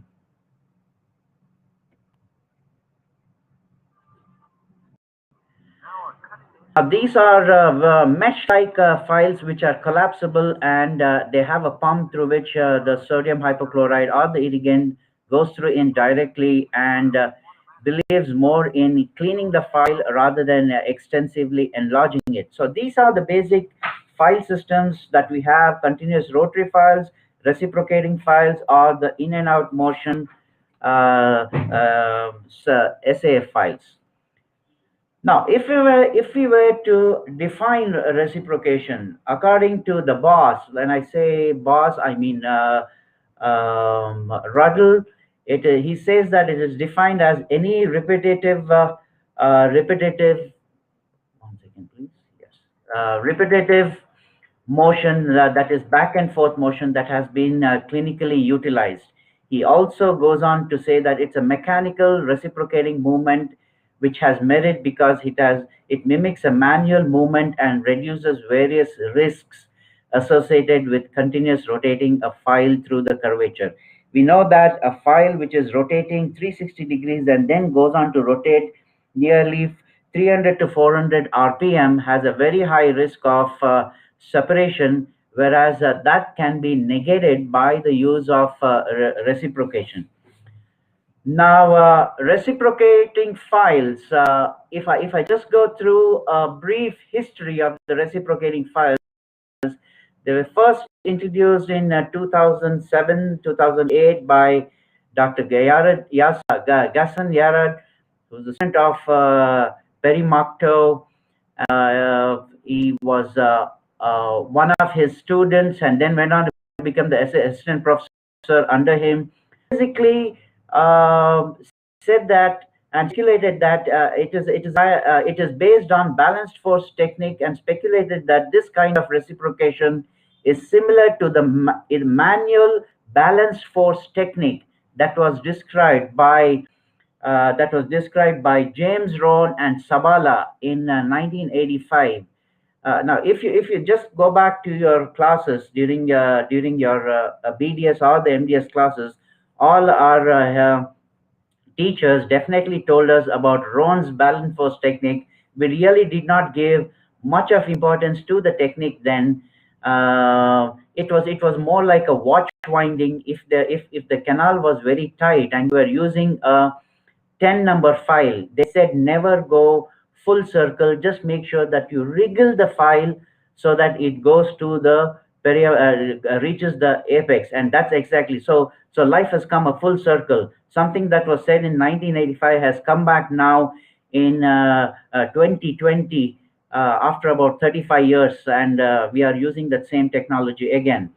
So basically, the first file actually was manufactured by VDW under the watchful eyes of Dr. Yared, and Wave 1 files were manufactured by Dentsply in 2001. So basically, both the reciprocating systems were introduced in 2011.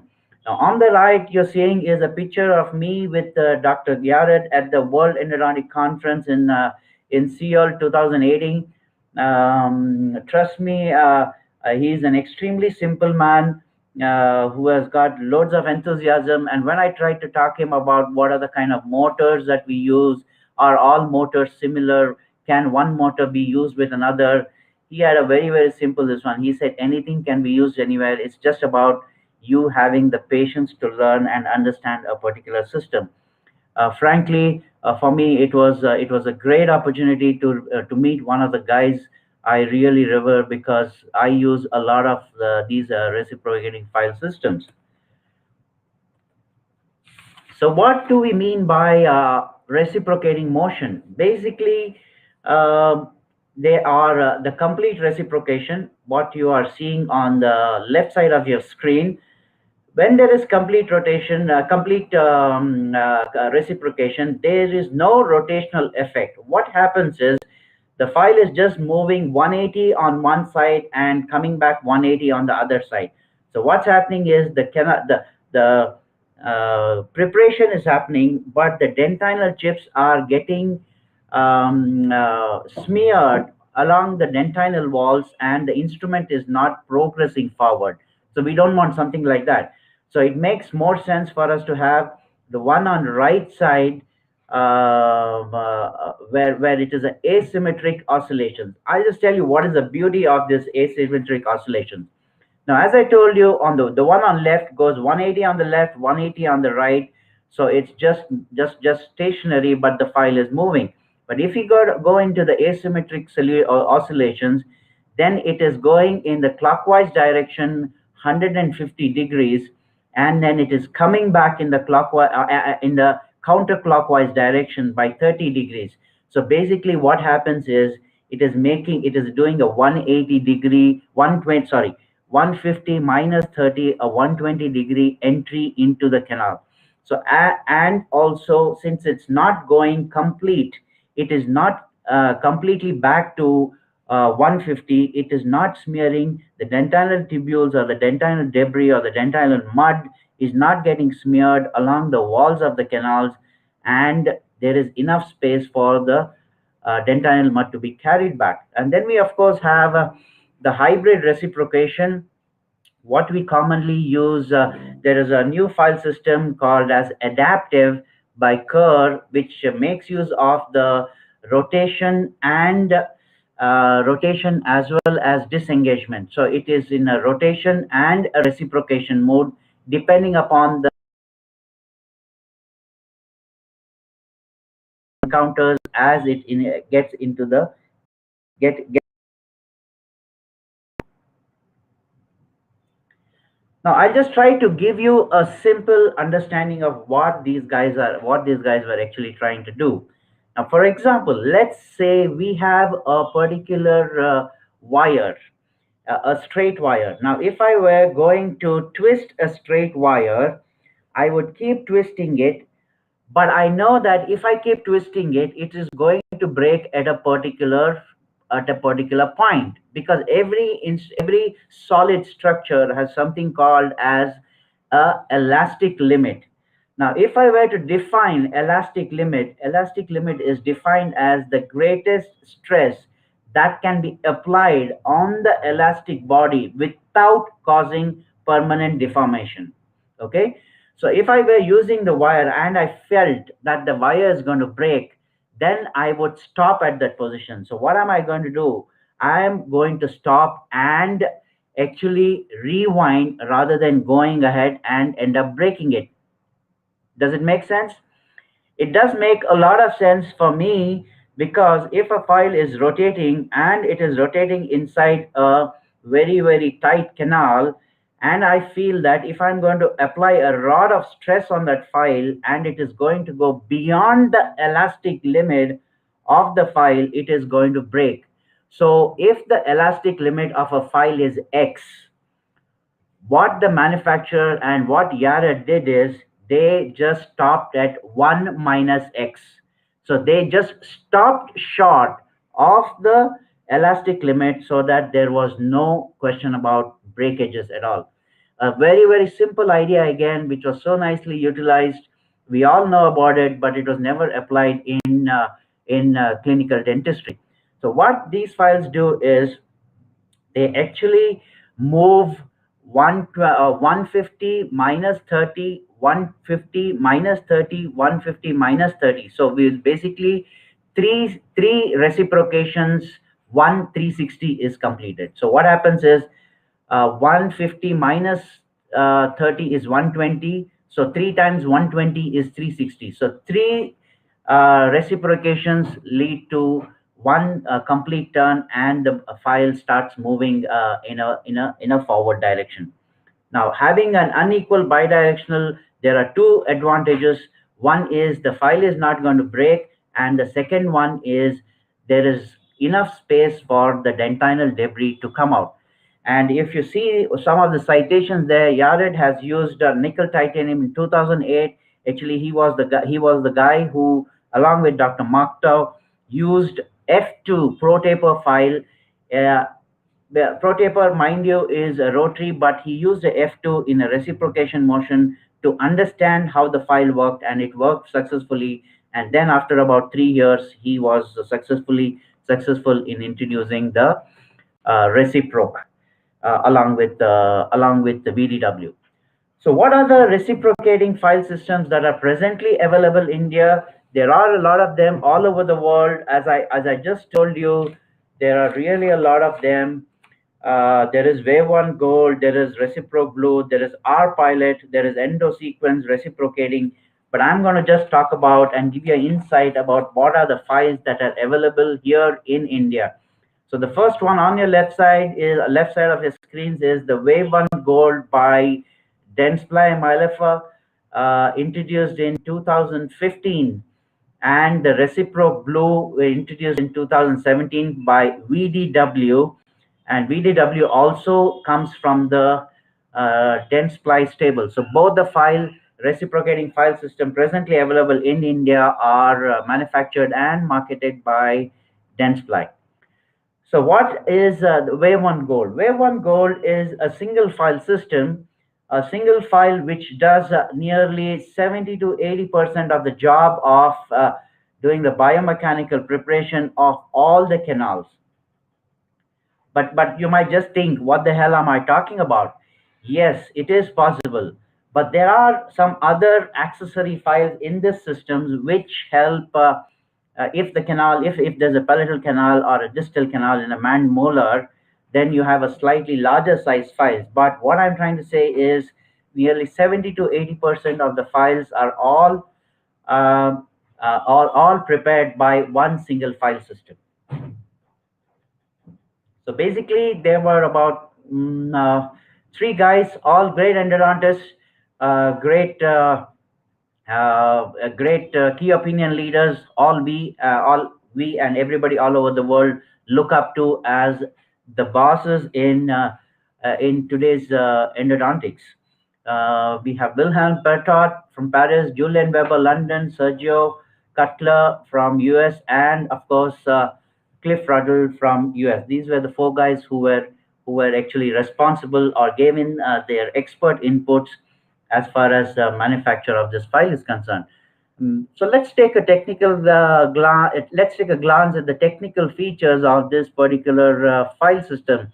Now you can see that if I come from the right hand side, now you can see that the shaft is smaller in size so that it can be accommodated in the posterior region. It's just 11 mm shank, 11 mm shank with brass and nickel gold plating. You can see a ABS ring. The ABS ring is so that it cannot be re-sterilized. That's a plastic ring. The moment you autoclave it, it gets warped and it cannot go back into your motor. So basically, that's one of the features given in by the company itself, so that you are discouraged from using it again. And then it's like any other file. It has got a stopper, and then there are certain depth markings at 18, 20, 18, 20, 22. They're available in a lot of lengths, but the active area is 16 millimeters. Now, I just want to show you about this. This is a 85-degree parallelogram. The design, the cross section of this particular file system. You can see here that it is a 2-point contact, one contact here and another contact here. And it has a variable taper, so I will not be able to exactly I will discuss a little later what are the various tapers at which it is at different levels.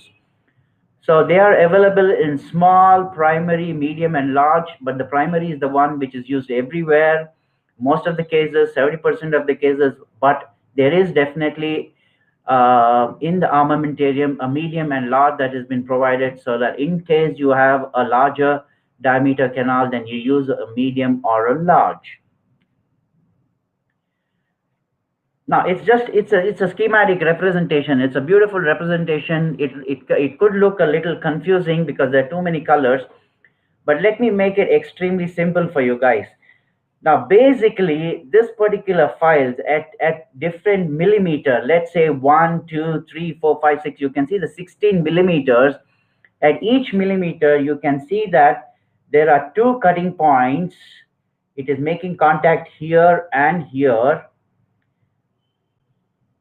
That is where it's cutting, and then you come back to the next millimeter. It has only one cutting point. You can see that the cutting point is only here. So what is happening is there are 4 cutting areas which are left vacant so that it can carry the debris or the dentinal mud that is created and bring all the mud back instead of pushing it apically, because apical debris pushing is one of the major problems with reciprocating file systems. So let's come back here. 2 cutting points, next is 1 cutting point, then a second cutting point, then one, then two, then one, then two, and then one. So basically what's happened is they have alternated with 2 1 2 1 2 1 so that there's enough space to carry back all the dentinal mud and the debris, and there is no apical pushing. And at the same time, minimum number of contact or the cutting points, lesser is the chances of breakages. So that's exactly what's been the idea with manufacturing these files. Quite innovative, I thought, because uh, the inventors and the manufacturers have given a lot of thought for all the inputs that have been given by clinicians over the years. Because if you go back to the slightly thicker files like the pro tapers, where people said it was cutting too much of tooth structure, and the company and the innovators have been kind enough to make sure that they have incorporated these things in their design. So what's written here is those alternative cutting enable that there is minimum screwing effect. So that's so another thing is about the gold treatment. Wave one gold basically is a nickel titanium file with various heat treatment and also the use of gold. Now, what does gold do? Gold makes it more flexible and softer, thus taking the different shapes of the canal and being able to surf the canal, surf the wave canal through and come out successfully. Now, the gold treatment is a heat process. It's a proprietary process to dense ply. It imparts the metallurgy in a favorable way to provide a higher flexibility and higher resistance to cyclic fatigue. Now you can see here it's a non-cutting edge. It is a primary file. You can see the primary file. You can see the machining on the file, and it's a safe tip. So these are available in different sizes for different canals. There are 20. The small is 27%. A primary is a 25.7%. A medium is 35.6%, and a large is 45.5%. However, they're uniform taper. They have different tapers at different millimeters. You can see them. They start off with 7, and they start off 7 with at D1 to D3 and end up at 4% at D16. So they are different for different. It is 7, 7, 6, and 5. The files look thick, however, they are not all that thick and can be used very safely without excessive dentin cutting. So let's get into how the usage guidelines. Now there are 2 methods of actually deciding on the file system, sorry, on the files that you're going to use as far as wave one is concerned. Now, for example, if you have, let's take a radiograph. If the radiograph is showing that the canal is slightly visible, then you would use a primary file and finish it till the apical region. But if you feel that the canal cannot be seen in the radiograph, then we suggest that you use a small file first, and then use the primary and then go to the finishing. Or if you feel that the canal is wide enough, and for example, if you're working in a palatal or a distal canal of manmolar, then we suggest that you use a medium, and if necessary, go on from a medium to a large also.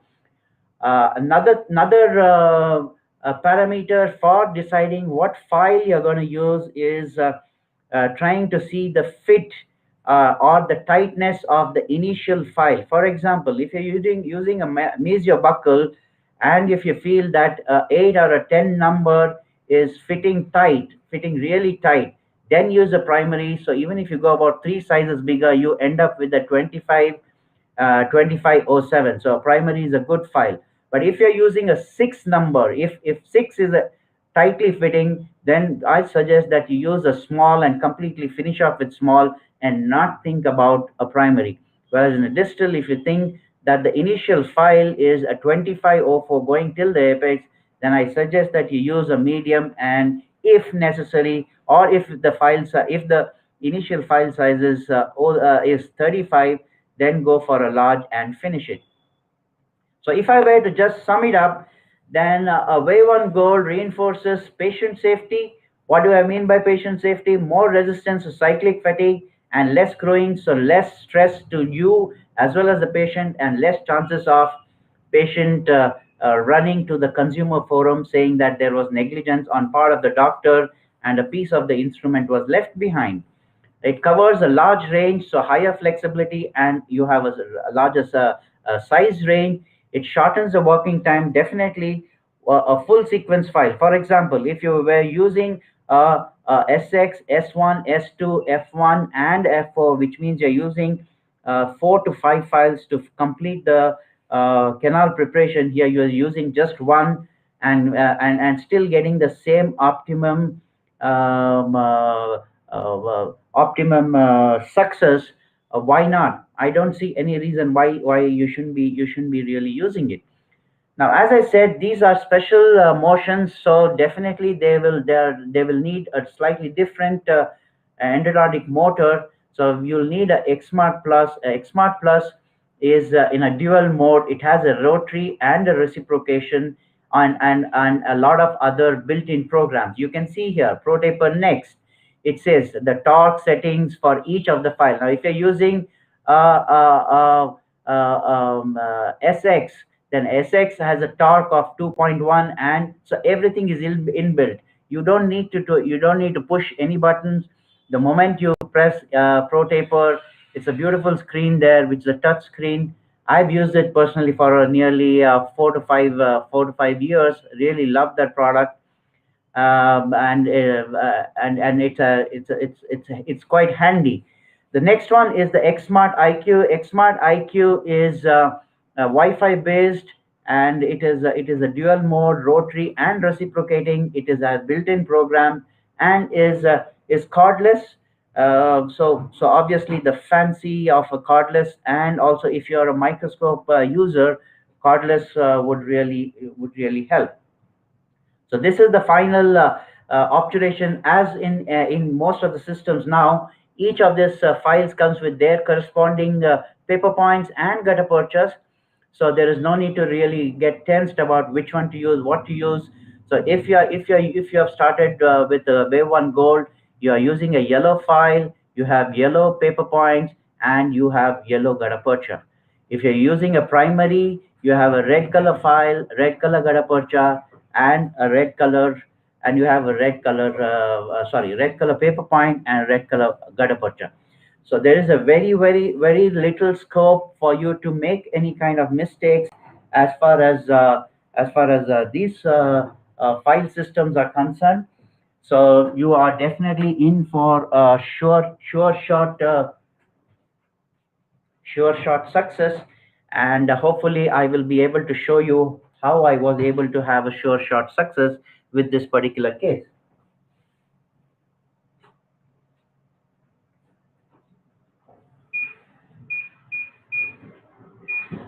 Now you can see here on the screen, I treated this patient, a 56-year-old lady with irreversible pulpitis, and you can see that a particular molar. It looks like as though it's a bunch of bananas there out there. You can see so many canals. You can see so many roots. It's quite horribly confusing, but definitely challenging. So I just was very, very excited when I took up this case. You can see this here. So we started off case, I used the primary file. You can see here I have to the established working length. Now the advantage with this file systems is you can see this, you can pre-bend it, pre-curving the small gold to access the mesobuccal canals. Now with that, what happens is you don't have to put in that extra effort to get a straight line access. Yes, a minimum decent straight line access is good enough. After that, you can pre-curve the instrument and be able to finish the canal. You can see there, I've used a primary gutta percha. That's a yellow file used, so I'm using a yellow gutta percha. The second one,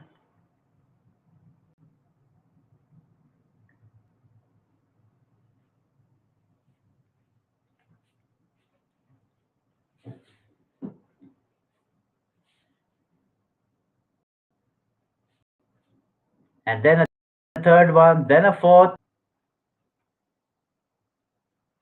and I ended up with finding five canals, five canal orifices.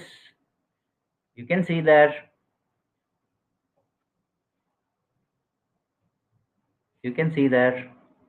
That's orifice number one, orifice number two, orifice number three, orifice number four, orifice number five, and the palatal canal. So this was the particular case I treated with five canals and four portals of exit using wave one gold primary and wave one gold, wave one gold small and wave one gold primary. This is how I started off, and this is how I ended. All of them were treated with wave one gold.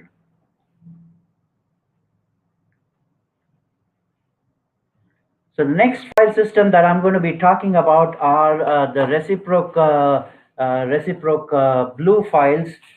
Now these files, trust me, have been one of the most iconic files, and they have nearly sold about 7.5 million 7.5 million of these files all over the world. It was quite easily available in India too, and these reciproc blues are also at presently available very freely in India. Dentsply has just made sure that we have been having the good fortune of using this extremely wonderful files. As I told you, it has sold over 7.5 million files and has more than 60 publications, and one of the great innovations of Dr. Gasan Yarad, and he has ended up making it as a one-stop file for all our endodontic needs. Now, what's the beauty about this file? It's again a one file endosystem. It can be used in reciprocation and advocated to be used without hand filing. Now, if you go through a lot of work, a lot of academic work that has been done by Yared, Yared was very keen that they have minimum just one file so that there can be minimum incidences of instrument breakage and also control over the infection. Because if you use the file once and just throw it away and you just use a single file, your cost is also economical, and also it's not going to be used the second time and prevent cross contamination. For me, it's the first truly single file system, and I have used them extensively. I also had the fortune of getting trained under Nicola Grande. Nicola Grande is an assistant professor in the university in Rome, and one of the proponents, or rather, I would say, one of the guys who've done a lot of work on reciprocating. He, along with Plotini, has done a lot of work on these reciprocating files, especially the blue ones. Now, simplicity. Yes, these are extremely simple files because they're obviously one file to be used, so there is no stress. There is no need to change the instruments, so there is no cumbersome indexing, maintenance of the files. You need to make sure that your dental assistant has put the file in the right slot. All that is not required, and you are sure about the sterilization because it is a single use. It comes in a sterile packet. You use it and you check it. You don't need to be bothered how many times what is used, whether it's being cleaned properly, whether it's chemically sterilized, whether it's autoclaved, and all those things. And it does not need any extra armamentarium. It does not need hand filing in nearly 80% of the cases. So you don't need. So basic, your investment is on the reciproc blue files, and you don't have the expensive armamentarium like many other file systems. So that makes it cost effective. It is a safe file to use. It has reduced instrument fractures. Sorry about that.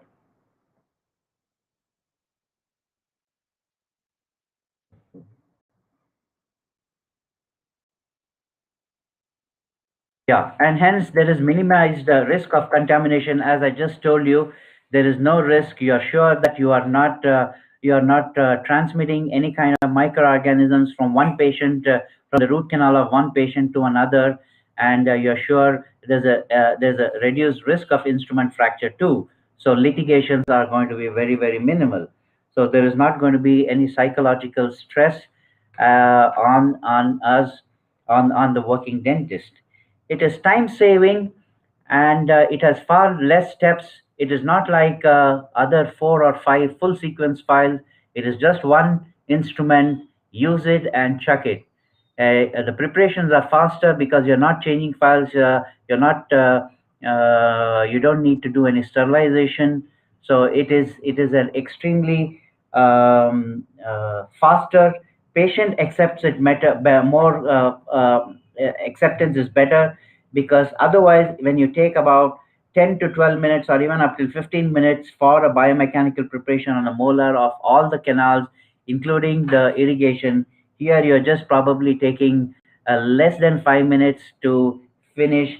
There's no cleaning and sterilization, preventing cross contamination, and also you don't need to overlook and control the sterilization procedure, and cross check if whether the sterilization has been done properly or not. Now the instrument works in a cutting motion. You can see there, as it goes in, it cuts and then it reverses. As I've already discussed with you, it reverses good for us, because if it had completely gone the 360 degrees, then it would have been a very high chance of breakage. So because it is just cutting and then reversing, you can rest be assured that there's not going to be any kind of breakages. I definitely do not promise that there's going to be a breakage free experience. Any instrument is going to break for that matter, but I will definitely say, vouch that in my 2.5 to 3 years of usage of reciproc glue, I have just had one breakage, and that is probably because of the taper lock. So it was a mistake from my side rather than because of the file. The file, it was not because of cyclic fatigue, it was more because of the taper lock. Now, if I were to just explain to you how it moves, sorry,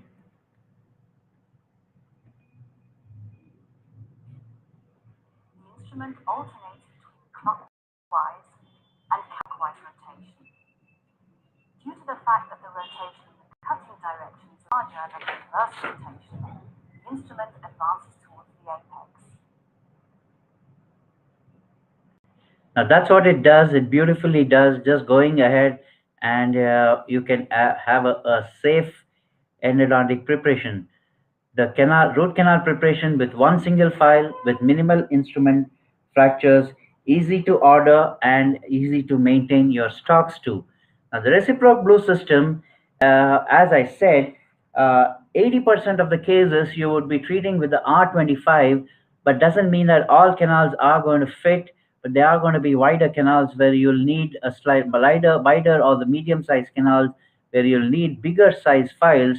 In that case, if it's a medium canal, you would use a 40 R40, R blue 40, and in case of a wider canal, you would use a R50. Now, if you see any of these files are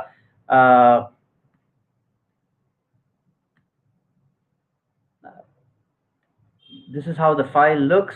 Again, the shaft is 11 millimeters, a smaller shaft, so can be used very comfortably in posteriors, available in different lengths, and it has the same markings like any other standard internationally manufactured file system. And this is how it works. For narrow canals, R25, for medium, the R40, for the wide, R50. This is the cross section of the file. It's a non-cutting, so this is a S-shaped file. You can see that the cutting takes place on this edge and this edge. It is a safe ended file, and hence Yared has been always saying that there is no need for any kind of glide path or any hand file in hand filing to be done prior to the use of this particular file system. It is a safe file. It is a file that you can use straight away and be absolutely sure that is not going to be any kind of canal transportation and ledging. So and there are enough and more documentation to say that a lot of Indian dentists have also presented a lot of papers on Reciproc Blue, its canal centering ability, and even used extensively in pedodontia, in pediatric dentistry. I've come across a lot of articles which talks about its canal centering abilities of Reciproc Blue. Now these are one-time use, and hence they are sterile when you open it. So there's no question about using it for the second time. So use it and then just chuck it. So you could at the most probably use it for 1 molar and not more than that, as is the case of any file system. Any file system, the manufacturer is very clear about the fact that it cannot be used for the second time. If used, then definitely the onus is on the clinician, and hence there's no question about autoclaving it or anything like that. The trend is towards a single use. There have been a lot of studies which say that it is impossible to clean the canal and decontaminate the canal even after autoclaving it or chemically using acids or any kind of materials to decontaminate the files, the flutes of the files. Dr. Sontag has done extensive work on this. Now, this is where he tries to show that this is the autoclaved file, and you can see there's a lot of debris. So it doesn't really make sense to reuse a file, even if it's used once. It is difficult to clean them. So rather use them once. And the fact of the matter is, UK has now a legislation. It's unlawful, or rather, it's a law that endodontic files cannot be used for a second time. So in the UK, it is unlawful to use it again for the second time. So you might rather use the file on the patient and gift wrap it to him and give it to him to be kept away safely as one of his mementos or a souvenir of his root canal therapy. And so what are the advantages of endodontic instruments? Infection control. You're making sure that you are being responsible and not inducing any cross contamination.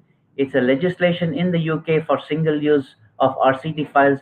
Cutting efficiency and effect is good, and the effect of autoclaving procedures. We know that if you use a file repeatedly, the cutting efficiency is decreased and also autoclaving procedures has an effect on the metallurgy and can render the file ineffective. All those advantages have are can be used in the single file system. The fracture of the file. The fractures files can undergo cyclic fatigue or torsional stress, and that is reduced because you're not using the file again. If it is single file system, obviously you don't have to change your files, you don't have to look for other files, you just use one, and hence it is reduced instrumentation time. So for me, there are two shortcomings of this particular case of this particular file systems, the reciprocating. One is there is increased apical extrusion of debris. Now there are a lot of guys who say that, and that it happens even in single rotary files too, or rotary files too. So yes, there is increased apical extrusion of the debris. And also increase of micro crack in the middle third and the apical third of the canal. And why does that happen? Now, just imagine when you're using a full sequence files. For example, if you're using S1, S2, F1, and then F2, you're basically sequentially enlarging the canals. Now, in the reciprocating system, what you're doing is all these different sized files are jammed up, or they have been incorporated in one single file. So obviously there's going to be greater amount of pressure on the file, that which in turn exerts that pressure on the dentinal walls, and then there's a very high chance of inducing micro cracks on the dentinal walls. And yes, definitely micro cracks and on the dentinal walls in the apical and the middle third have been seen, but doesn't mean that they don't happen in rotary files. They do happen in rotary files too. However, the suggestion and probably the answer for it is we could use glide path before using any of either of these file systems. So you slightly enlarge the file, sorry, you enlarge the canal, maybe a 15 2% or a 16 2% glide path files, ProGlider or RPilot, and then use a primary or the RB25. How do we use that? Obviously, reciprocation is not available in all the present all the which are routinely used. So we need to use a machine. Either it could be the XMart Plus or it is the VDW Gold. Now, VDW Gold is another all-in-one fantastic motor. I've been using it. I'm using it now presently for nearly 2 years, 2.25. Maybe it's a beautiful dual mode rotary and reciprocating mode, and it is also comes in with the integrated apex locator, or what we commonly call as the built-in apex locator.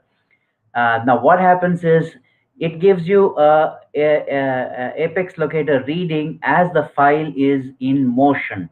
So you don't need to actually determine or establish the apex locator readings. So you can just start filing. The file automatically, as it enters the canal, gives you a beep and tells you whether you're at the apex or beyond the apex. So for me, it's a fantastic motor, all in one. Really love it. And also there is something called as a if you see here, there is something called as a cal. It is calibration. So what it does is it does not have a memory of the previous apex location. So for example, if there's a 20 millimeter, it does not have the memory and show a 20 in the next case also, or the next canal. You can use calibrated. The moment you calibrated, all the previous memories are gone away, and it can be used as a fresh apex locator. Now, as any system, they also come in with their complete obturation solutions. These are the files, corresponding paper points, corresponding gutta perchas, and corresponding gutta cores. So it's a full answer for a rotary system, reciprocating system. So here are some of the cases that I have treated with using, this is a BMP on a premole on both the premolars with Reciproc Blue 25 that we treated. And this is another case I treated. Um, uh, uh, you can see here, this is 25, 56-year-old male, maxillary, second molar. You can see the extreme curvature. Of course, I did not have the guts like Yared had. I did a little bit of hand filing before I actually prepared the canal. I would not have dared to use the RB25 straight away without initial canal preparation. This is before and this is after. You can see the MB and the palatal all prepared to RB25. This is an interesting case. This is an interesting case I want to present to you here.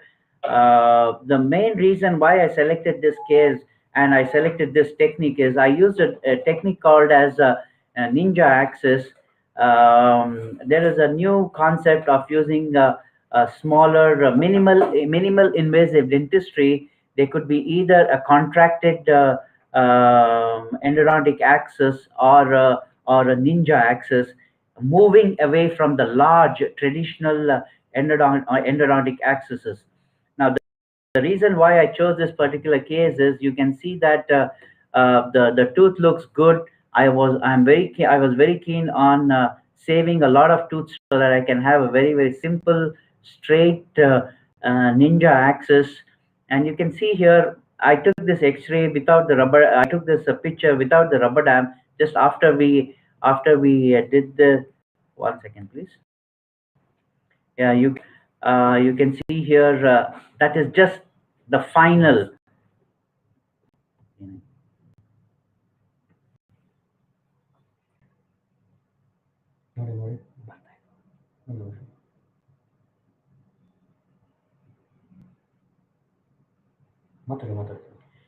And so let me just go back to that. You can see here this is actually the final axis, the width or the dia of the axis cavity preparation.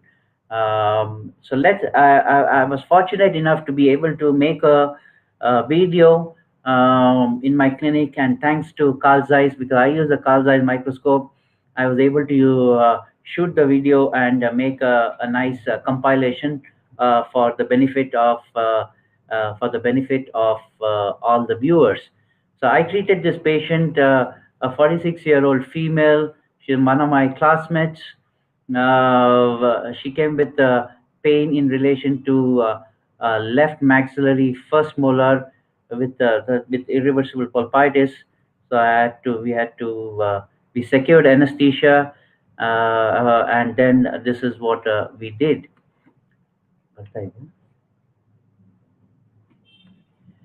So we started here. You can see that I'm using a small round burr. If I can, sorry about that. If I can just go back and tell you what I did there is, I've just made the marking. You can see that blue color marking. I've used a marking pen to just be able to say where I am going to have the particular axis. I'm using a half round burr, and that's exactly the complete size of the burr that I'm using. You can see that that's exactly the final. I'm using the Pro Ultra tips for canal refinement. I am going into the canal and doing a little bit of giving an undercut so that I can enter all the canals. You can see that I use the DG16 probe. What I'll do is I'll just rewind this a little bit so that I'm able to explain things a little better. You can see the Pro Ultra ultrasonic tip for canal refinement. You can see the angulation with which I'm working. This is a DG16 probe, and I also use something called as this is my three-way syringe. That is the Stropkov irrigator. Very helpful. Now what I'm doing is I'm trying to see the canal, scouting for an MB2. I was just hoping that I find an MB2. So what I've done is this is the endodontic attachment, or the ultrasonic endodontic attachment with the U file. Now let me just stop this here. Now, what I've done is I've used the U file. U file is by a company called as Money.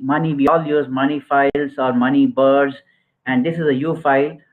So what I've done here is this a lot of Antonio and a lot of other speakers on international platforms use this simple technique.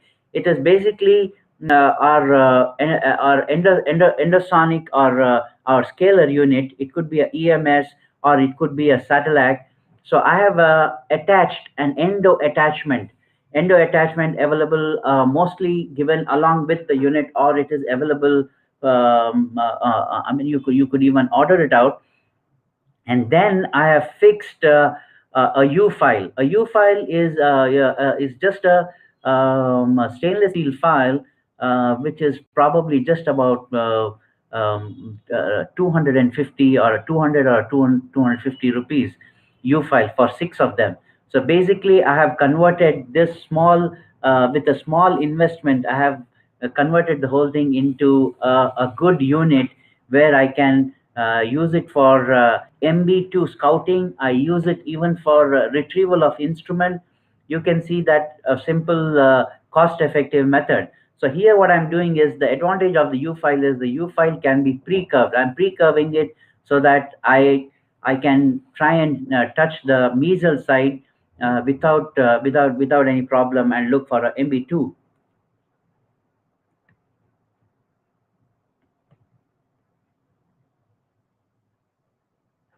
There you are. You go back.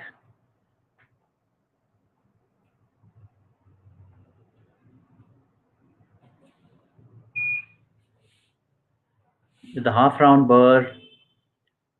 Sorry, it's getting repeated a little bit. Pro Ultra refinement.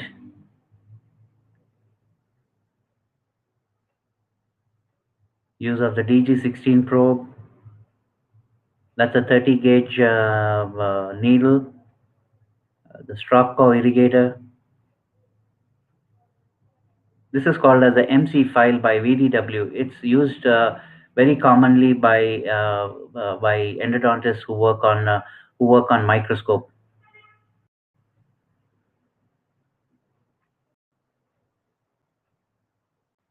You're now using the endo attachment. We are pre-curving the endo attachment to scout the MB2. Look at the scouting there. But unfortunately, or rather unluckily, we were not able to find an MB2. Now that's a piece of the U file. These are the problems that you encounter when you're treating cases like this. The ultrasonic is high vibration, so a piece of that I was lucky to be able to remove it.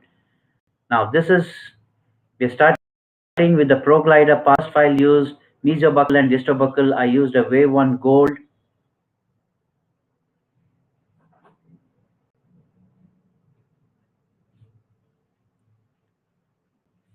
You can see the shavings on the middle third. You can pre-curve this instrument because because of its heat treatment and the gold metallurgy. I'm now preparing the distobuccal.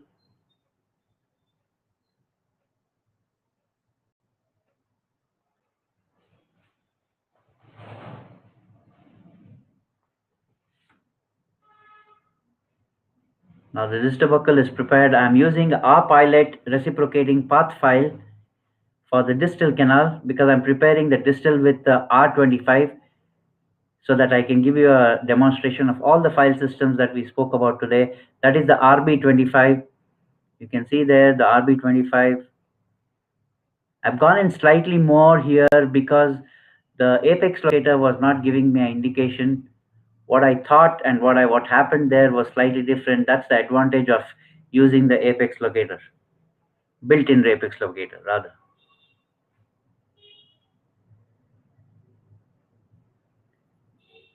Now the file, the Gadapacha, you can see the Wave 1 Gold primary Gadapacha, and this is the reciproc RB25 Gadapacha. So that is how we finished this case. The idea here, what I really did was try to conserve the tooth structure, and also wanted to give you an idea about how a ninja axis is done. Ninja axis is the point about ninja axis or minimal invasive dentistry is not about doing the making a very small cavity axis preparation. The idea is about to later be able to do a biomechanical preparation with such a small with such a small access, and that is achievable because we were using file system which could be pre-curved. Pre-curving or the metallurgical properties of both these file systems really helped us to be able to pre-curve the instruments and not have flaring of the walls. You can see here, this is what ultimately the access hole size was. You can see here, it's very we treated this maximally first molar with wave on gold and the palatal with RB25. I'm just look at that final access filling, just trying to make you understand what this is. This is a traditional cavity preparation, access cavity preparation for a mandibular molar. Now this is where the canals would be present. Now this is exactly how a small the width of the this is a ninja. This is a ninja here. Now you see, if I superimpose the traditional, this inside one, what you're seeing is the traditional, and on top of that is the ninja axis. You can see that the traditional is nearly 2 times bigger than the size of the ninja axis, and unnecessarily eating away into a lot of good tooth structure.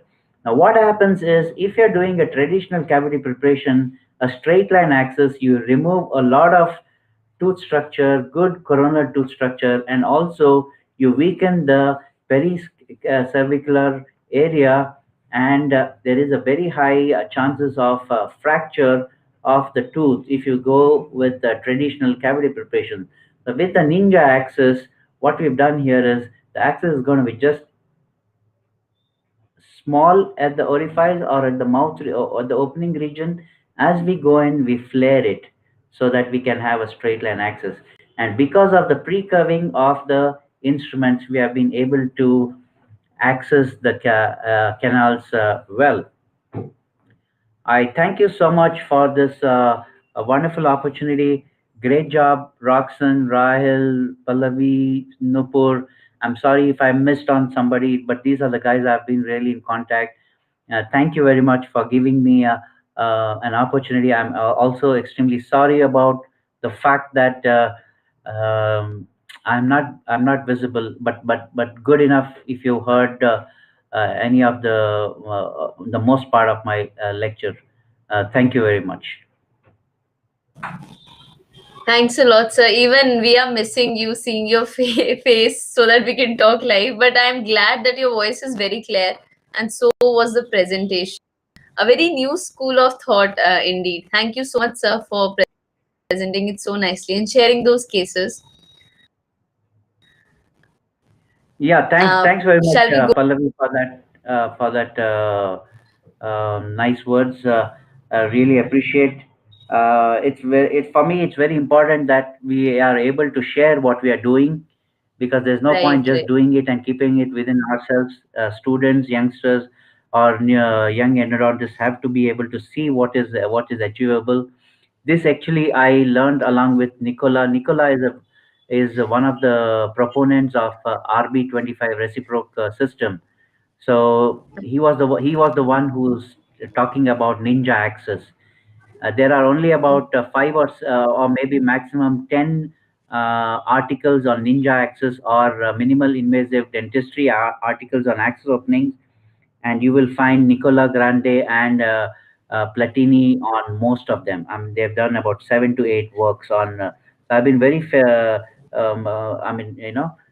blessed to be have been trained along with him, under him rather.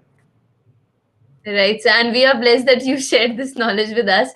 So, being an endo, and I think a lot of questions are also coming in. So, my first question is like, I don't have a microscope. I don't have. I use loop, but without proper using microscope, shall we attempt to do ninja axis? Because they'll always thinking that this is there that might be left in, the pulp cavity of the pulp shape. Yeah. See, actually, again, at the when I was in when we had gone for the World Endodontic Conference in Seoul in 2018, I had again the wonderful opportunity to meet Nicola and Platini in person. Because these guys had a presentation. They did the same presentation. If you go through, I'll just share it because I have it here. I have that particular article here with me. Just one second. Huh? Yeah. So there is an article on Ninja Access on the where is it? It is in yeah, it's in JOE June 2017. Okay, there's an article Okay. where they talk about traditional access. They have done a study on TEC, traditional endodontic access. Then they've done on Ninja access, NEC, and then they have done something called as contracted endodontic access. So Okay. answering your question, when I asked Plotini said that Ninja Access is more of something more academic in nature, where you just try to understand that yes, something like that, as small as that, can be done. But he said it does not make much sense. He said a contracted endodontic cavity makes more sense rather than being flamboyant and stylish about using the word like a ninja axis and all that. So he said ninja axis, don't really go for ninja axis, but definitely try to make sure that you have a contracted endodontic axis, but definitely not a traditional one. Okay. Contracted as in we have to know the size of the axis that we do normally. Yes, yes. So in the third pencil picture that you saw Right, that right, right, the ninja axis was nearly half the size of the traditional axis, right? right, right, right, right. So you Okay. go something in between, not so Okay. big and Right, not so small. You go for the medium size. right, right, right. Okay, sir. And sir, the question is, since you discussed the files and uh, a doctor has asked, what is the cost of these files? Now the I will definitely answer that. See, I look at it this way. Yes, it might be a little. Now I will dearly discount whatever I said in terms of it not being used again. Now we are out here in India, and there are a lot of third world countries who are Right, people. I mean, there might be listeners in the third world country. So for me, it doesn't really make sense. Use it and chuck it or something like that.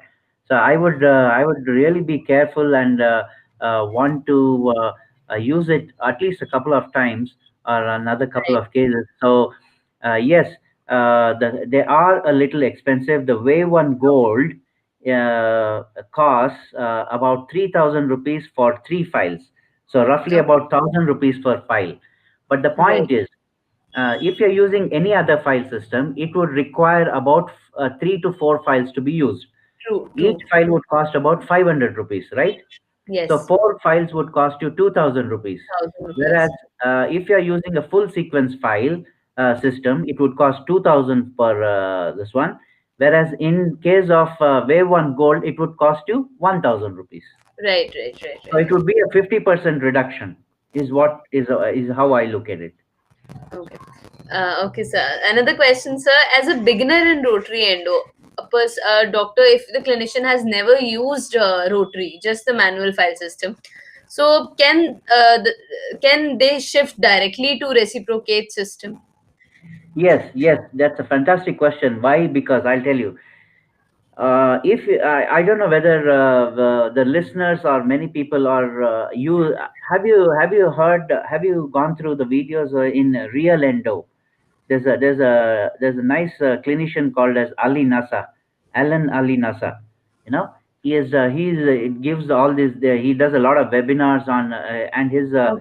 project is called as Real Endo. So you get a chance sometime listen to him. He talks about that. He specifically says if you're doing about 100 to 150 per year, Right. then it is high time that you move to reciprocating, because reciprocating is much more safer, and your incidence of instrument breakage is going to be very, very less. So he suggests that it is better that you use reciprocating, because chances of you going wrong is less, because reciprocating does not advocate, or rather at least RB25, that is reciprocate blue, says no Right. need for hand filing or glide path, right?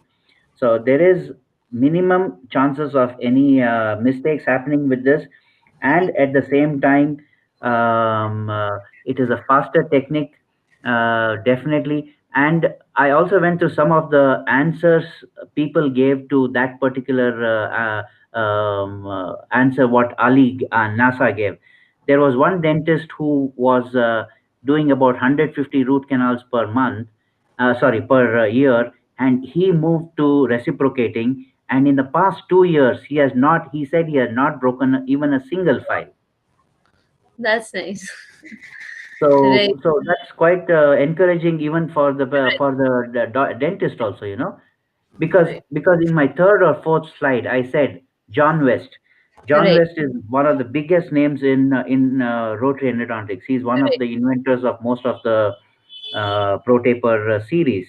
Now, if he has to say that he used to be worried and scared while doing endo because of a breakage, then just imagine the others. Exactly.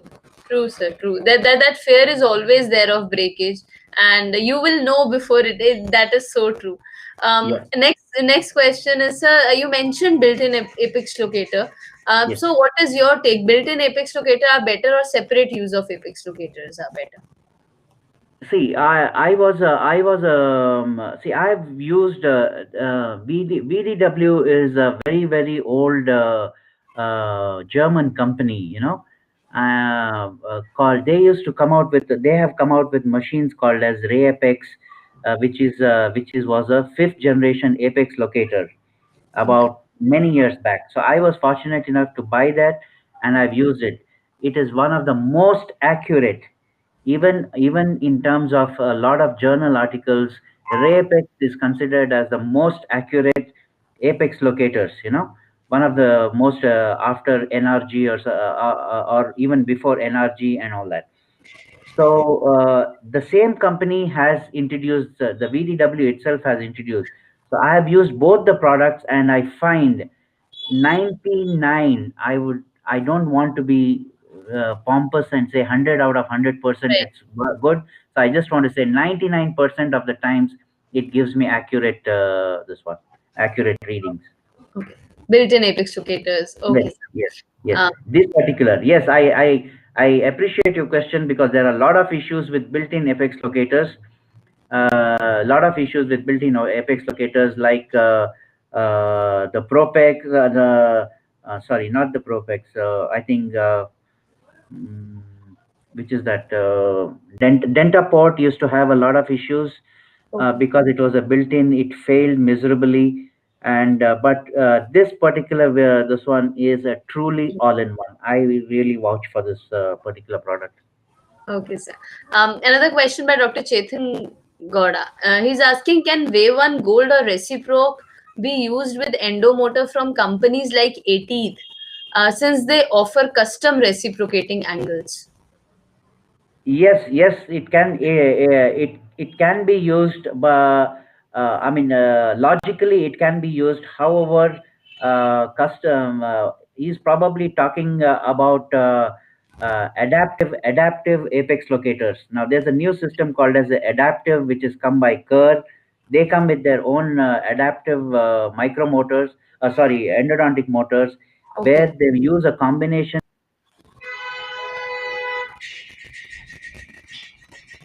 Um, Example, just like how I said, I know. Your voice is breaking. I cannot hear. Okay, if can you hear me now? Yes, sir. So, for example, if I say that twist a particular file 10 times, and the 11th time it's going to break, right? Right, So right, what you're going to do is you're going to make sure you twist it only 10 times. And why would you be stupid enough to twist it the 11th time and True. break, right? True. So the same thing happens with all these systems. They tell the manufacturer also of the endodontic motor that when it goes beyond these torque values, there is a very high chance of the instrument breaking. So Right. what they do is they do a cutoff Okay. on the torque. So when the torque values go above this, automatically there is a unwinding motion or a rewinding motion. So that prevents the instrument from breaking. So immediately go from a rotary mode, it goes into a reciprocating mode. So that is the whole idea about adaptive. Normally adaptive comes with their own files, but definitely you could use, I don't see logically any reason with not being able to use this with the adaptive motors. Right, right. I myself have Densply XSmart Serve. I took it in my post graduation days. So I don't think, because that also option is there. It unwinds, like if it reaches, there's counterclockwise and clockwise Yeah, motion. But yeah. reciprocating, that only is reciprocating, or that is totally different. No, I have to No, buy that, another. no, you will have to buy another one. That's just as Right, one safety factor that has been provided, where you don't, where the torque does not exceed and your instrument does not get into a taper lock and break. So right, if the torque setting of that particular instrument, for example, if you're using a F2 and a F3, the torque settings of F2 and F3 in that motor is right. 3 newtons per Per centimeter, centimeters. 3 nm. So that is a very, very high torque level. So when you're going at that torque, if you put pressure and the torque increases, obviously the instrument is going to break. So that is Right. a safety mechanism that is incorporated in the machine. The Mhm. moment it reaches that 3, it's whether you use pressure or not, it starts on rewinding. Right, That's right, right. that is not reciprocating. You will have to buy another machine, either XSmart Plus, or you will have to buy XSmart Plus or Wave One Gold or a Wave One Silver. I suggest Wave One Gold because you are, for a little fraction of a higher cost, you are going to get an apex locator attachment also. Right, right, right, right, right.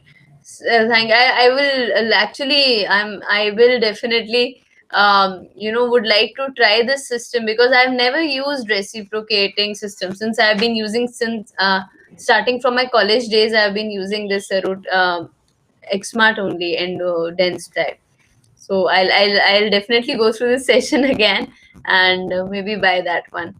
So there's something called high speed air driven rotary endo handpiece. So a user has asked whether these files can be used in that. It's a No, air. unless and until there is a, see, each it has to have the gears have to either be 5. Can you hear me? Yes, sir. Yes, sir. You're audible.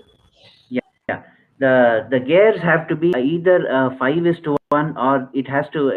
Most of these contrangles will have different settings. It is a 20:1 or a 5:1 or some, or those kinds of only if it is able to reduce the speed of a high speed to this particular, because ultimately we have to use this particular files on a, that the speed of the file is normally not given. There is no speed of the file or anything like that, Right. because it is not a rotary. It is only given in terms of how many reciprocations are required to complete one circle. That is Right. the only measurement that is given. Okay, sir.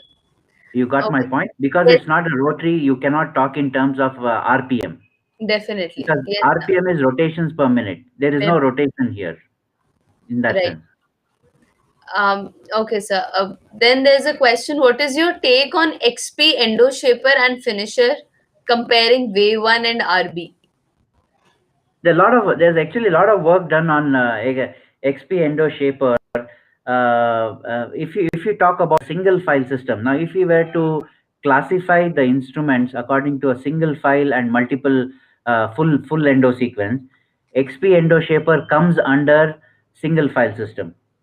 A lot Right. of that's how the classification is.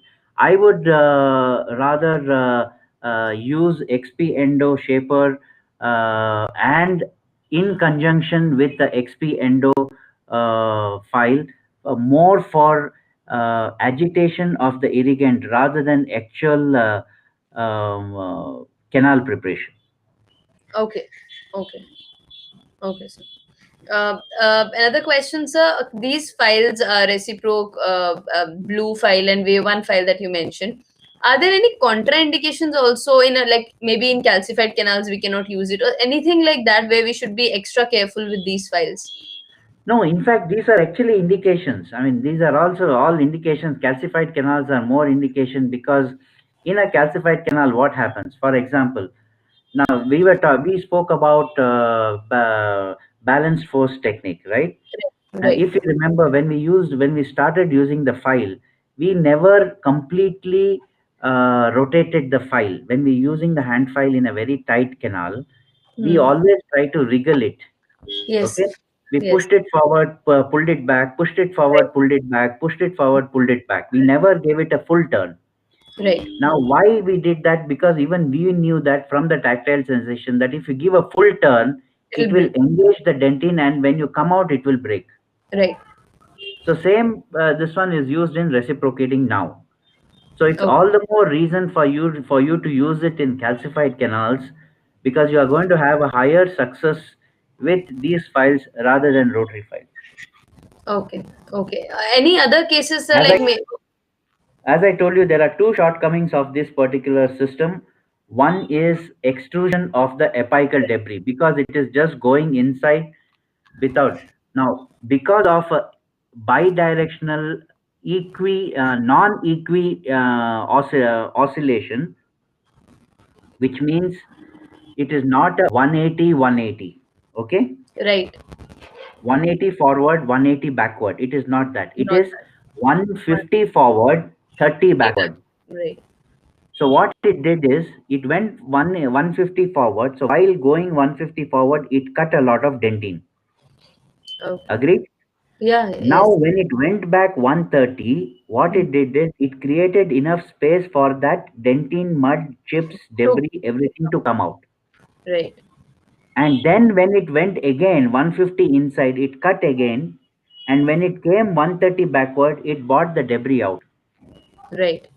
Okay, so that is the beauty about these reciprocating, this slightly Right. differently designed reciprocating piles.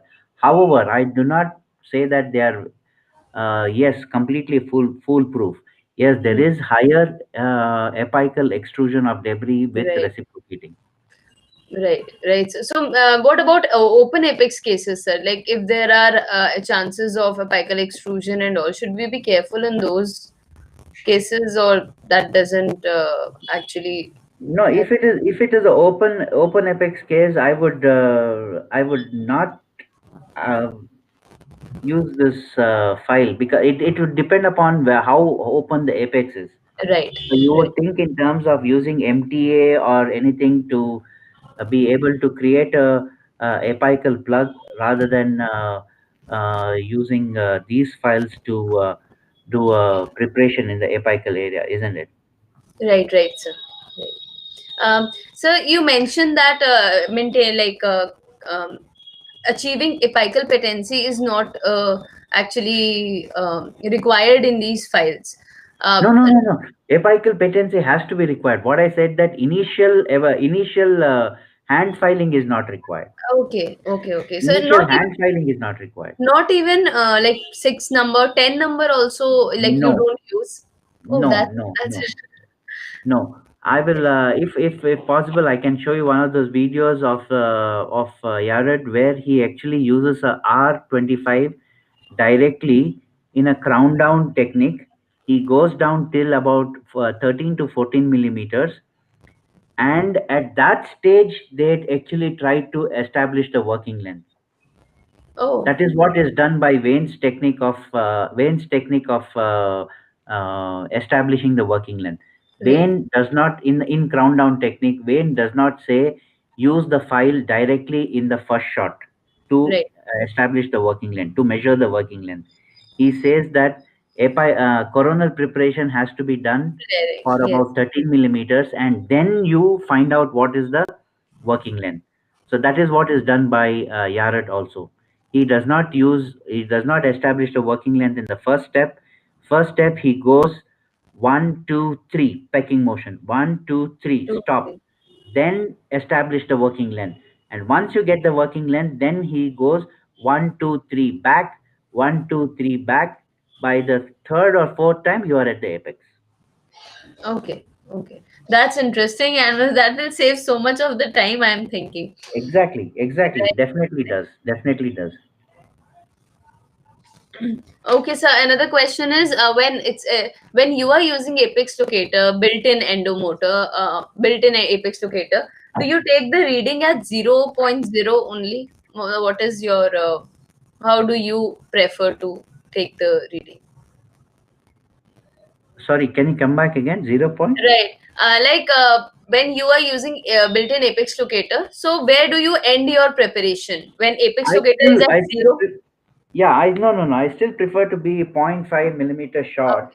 If you Okay. go through the apex locator, if you see the VDW gold, Right. it shows the apical seat in the on the screen. It shows the apical seat. So Okay. when you're going near the apical seat, that's where I stop. I do not think in terms of a 0.01. So I'm still of that thought that 0.05 or even shorter than that Yes. would be more ideal. Right, sir. Right. Last. uh, opening up the apical seat and losing the resistance form is much more critical Right. uh, than actually, so keeping it short would not make much of a terrible problem, but going beyond, I think you just lose that whole idea of endodontics. Right, right. Now, what are the chances of some flare-ups and everything? Since there are chances of apical extrusion in this file system. So, Yes. have you seen the difference? Right. Yes, there are a few articles which I have spoken about flare-ups, and there are enough and more articles which have said that it's not very critical. They have seen equal amount of flare-up, even a full sequence, multi sequence file system. So they have not exactly said that, but I do feel I have not experienced any problem Oh, in all my 2 to 2.5 years of usage of reciprocating files. They have okay. been as good as the rotary files that I've been using before that. Okay, sir. Okay. I think last two questions. One is reciproc system available here in India? I guess the user is Yes, asking. yes. Reciprocation is very much available in India. Wave One Gold, and their entire series is sold by Dentsply, Okay. and VDW, that is Reciproc, is sold by VDW. VDW also is a Dentsply company. So both the files system, complete set, Gadapercha, everything is available, and Index. the support is very good. I get all my files from them, and they are quite helpful and available within a day or two. Okay, sir. Last question for the day, sir. Can reciprocating files be as conservative as new files like true anatomy files in conserving pericervical dentine? Should that be a consideration while choosing a file system to prepare canals? Whether we should. I would no. True anatomy is yeah, as you know, is a single file system, but it is in a rotary motion. This is in Right, a reciprocation motion. Now, the right. maximum size of the true anatomy, the biggest file size is 3503. Okay, 3503. The biggest size file of the true anatomy is 3503, and even the biggest size is very, very conservative. So I would not put them in the same bracket. These are 4 to 6% files. okay, Uh, so depending upon the cases, you could choose where you would want to conserve the pericervicular dentine, and where you would want to be a little more, aggressive in your cutting. So these are the uses will be totally different. okay, sir. Okay, Dr. Sunil Rao. That was actually a very new thing and interesting session for me because, Yeah, as I said, I've never used them, but I'm looking forward to use them now. Thank you so much for being so patient and answering all those questions. Thank you so much. It was a pleasure to have you on stage. Thank you. absolutely. It's pleasure's mine. quite happy that at least one person, I have intrigued one person to use the reciprocating system. Yes. Uh, and thanks for being open and open to learning a new file system. Thanks very much. Thank you. Thank you, sir. Thanks a lot. Have a nice day. Yeah. So that was Dr. Sunil Rao with us, and though his video was not there, I do miss live interactions. But at least that technical glitch could get sorted, and we could listen to the fantabulous presentation that he showed. Something, a lot of things. As we said, as we have discussed, that apart from learning, there's a lot of unlearning that needs to be done. Normally what we speak is all about our experience, right? Or maybe I'll have 2 or 3 or 5 or 6 years of experience at max, but the speakers here are having a lot of experience, like 15 years of experience. They have used Rotary, they are shifting into reciproc system. So that is something that can shorten our learning curve a lot. So kudos to the team of Dental Reach for organizing this and bringing all the speakers on this platform, where we can just be attending 1 hour or 2 hour session. We can gain so much knowledge, so that at least we can think that our basics are clear and we can shift to a system. So thank you so much. And it's very important, as Dr. Sunil Rao said, we should be open to learning. Some points might not go down well with me because I've not studied them, but as everything is backed with research and there's so much research which is continuously happening, we should be open to learning new techniques, learning new things, and incorporating them. You never know what can work for you, and anything for good cases and all those good looking obturations, actual clean canals, and no cases to haunt you later in your life. So thank you so much for all the speakers who have been so sweet today to discuss all their cases. We had in the morning session Dr. Jiro Abe, and Dr. Jiro Abe joined us, and he'll be joining us tomorrow also. So let me tell you about tomorrow's session. Tomorrow is Sunday, so we have 2 sessions, a morning session and an evening session. Morning session is Dr. Jiro Abe with Dr. Yamazaki Fumiaki will be joining us from Japan, and they're going to talk. They're going to continue talking about SCMCD, suction effective mandibular complete denture, intraoral examination, custom trade designs, and case series by Dr. Yamazaki Fumiaki. Evening we have ortho special session. So I think ortho was something that was missing till now. Now ortho will come into picture, and all you guys, if you are interested in orthodontist and if you yourself are ortho people, please attend. Tomorrow we have speakers from Cambodia joining us, Dr. Adit Venugopal and Dr. Anand Maria, who are going to speak about iatrogenics in orthodontics and how to correct them, and passive self-ligation and transverse problems in orthodontics. So all these topics, though I'm not an ortho, but you should know, so that at least basic diagnosis and where to correct yourself, you have an idea. So I think learning will never go waste. So be here. We are a learner first. I would love to see you tomorrow. The morning session will start at 11 and the evening session will start at 4. So have your lunch, have your breakfast first, and then come join me for 11 session. So today's session is completed, and let me tell you a few pointers before you guys go. First thing is that you have to download Eventi app, register yourself for DRDC event if you have not done till now, because if you don't register, though you are able to see these lectures on YouTube and Facebook, you won't be able to get the certificate, you won't be able to get those 40 CD points. So please register. Registration is completely free of cost, so there's no harm, right? You're not going to lose anything. So kindly register yourself. All the sessions are available except a few. Others are available on YouTube, on Facebook, on app. So please visit them whenever you feel like. Download. You can also download them and keep listening to them as a playlist. I already have my endo playlist ready. So on another thing is Dr. Rumpa's session was there last Sunday. So you have time till tomorrow. If you have listened to her talk, because the video is not there on YouTube now. So what you need to do is you have to fill a questionnaire form. Questionnaire is there. You have to fill the answers and send it to us. and 3 lucky winners or maybe 5 lucky winners, depending upon the responses that we get, will get hampers from Pulp Dent, sponsored by Dental Products.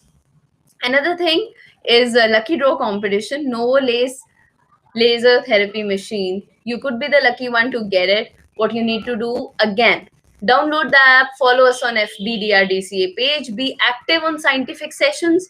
That is, you have to ask questions, you have to tag your friends, you have to share this videos that are happening, and send the screenshots to us at drdca2020@gmail.com, and you might be the lucky one, irrespective of the country from where you are listening. Because, as I said, this is an international forum, international platform, and everybody is most invited to join in and be a part and be an active participant. On that note, I'll finish today's session and I'll see you tomorrow. There are, as I said, till 28th we are having scientific session, and 29th is a special awards night. So just few days left, guys. It's 21st already. You have a 1 week left. Be active, be present, stay in the present time. And yes, lots of learning still to happen. We have amazing sessions coming up. I'll see you tomorrow for a prosto session in the morning and an ortho special session in the evening. Bye bye, guys. See you tomorrow.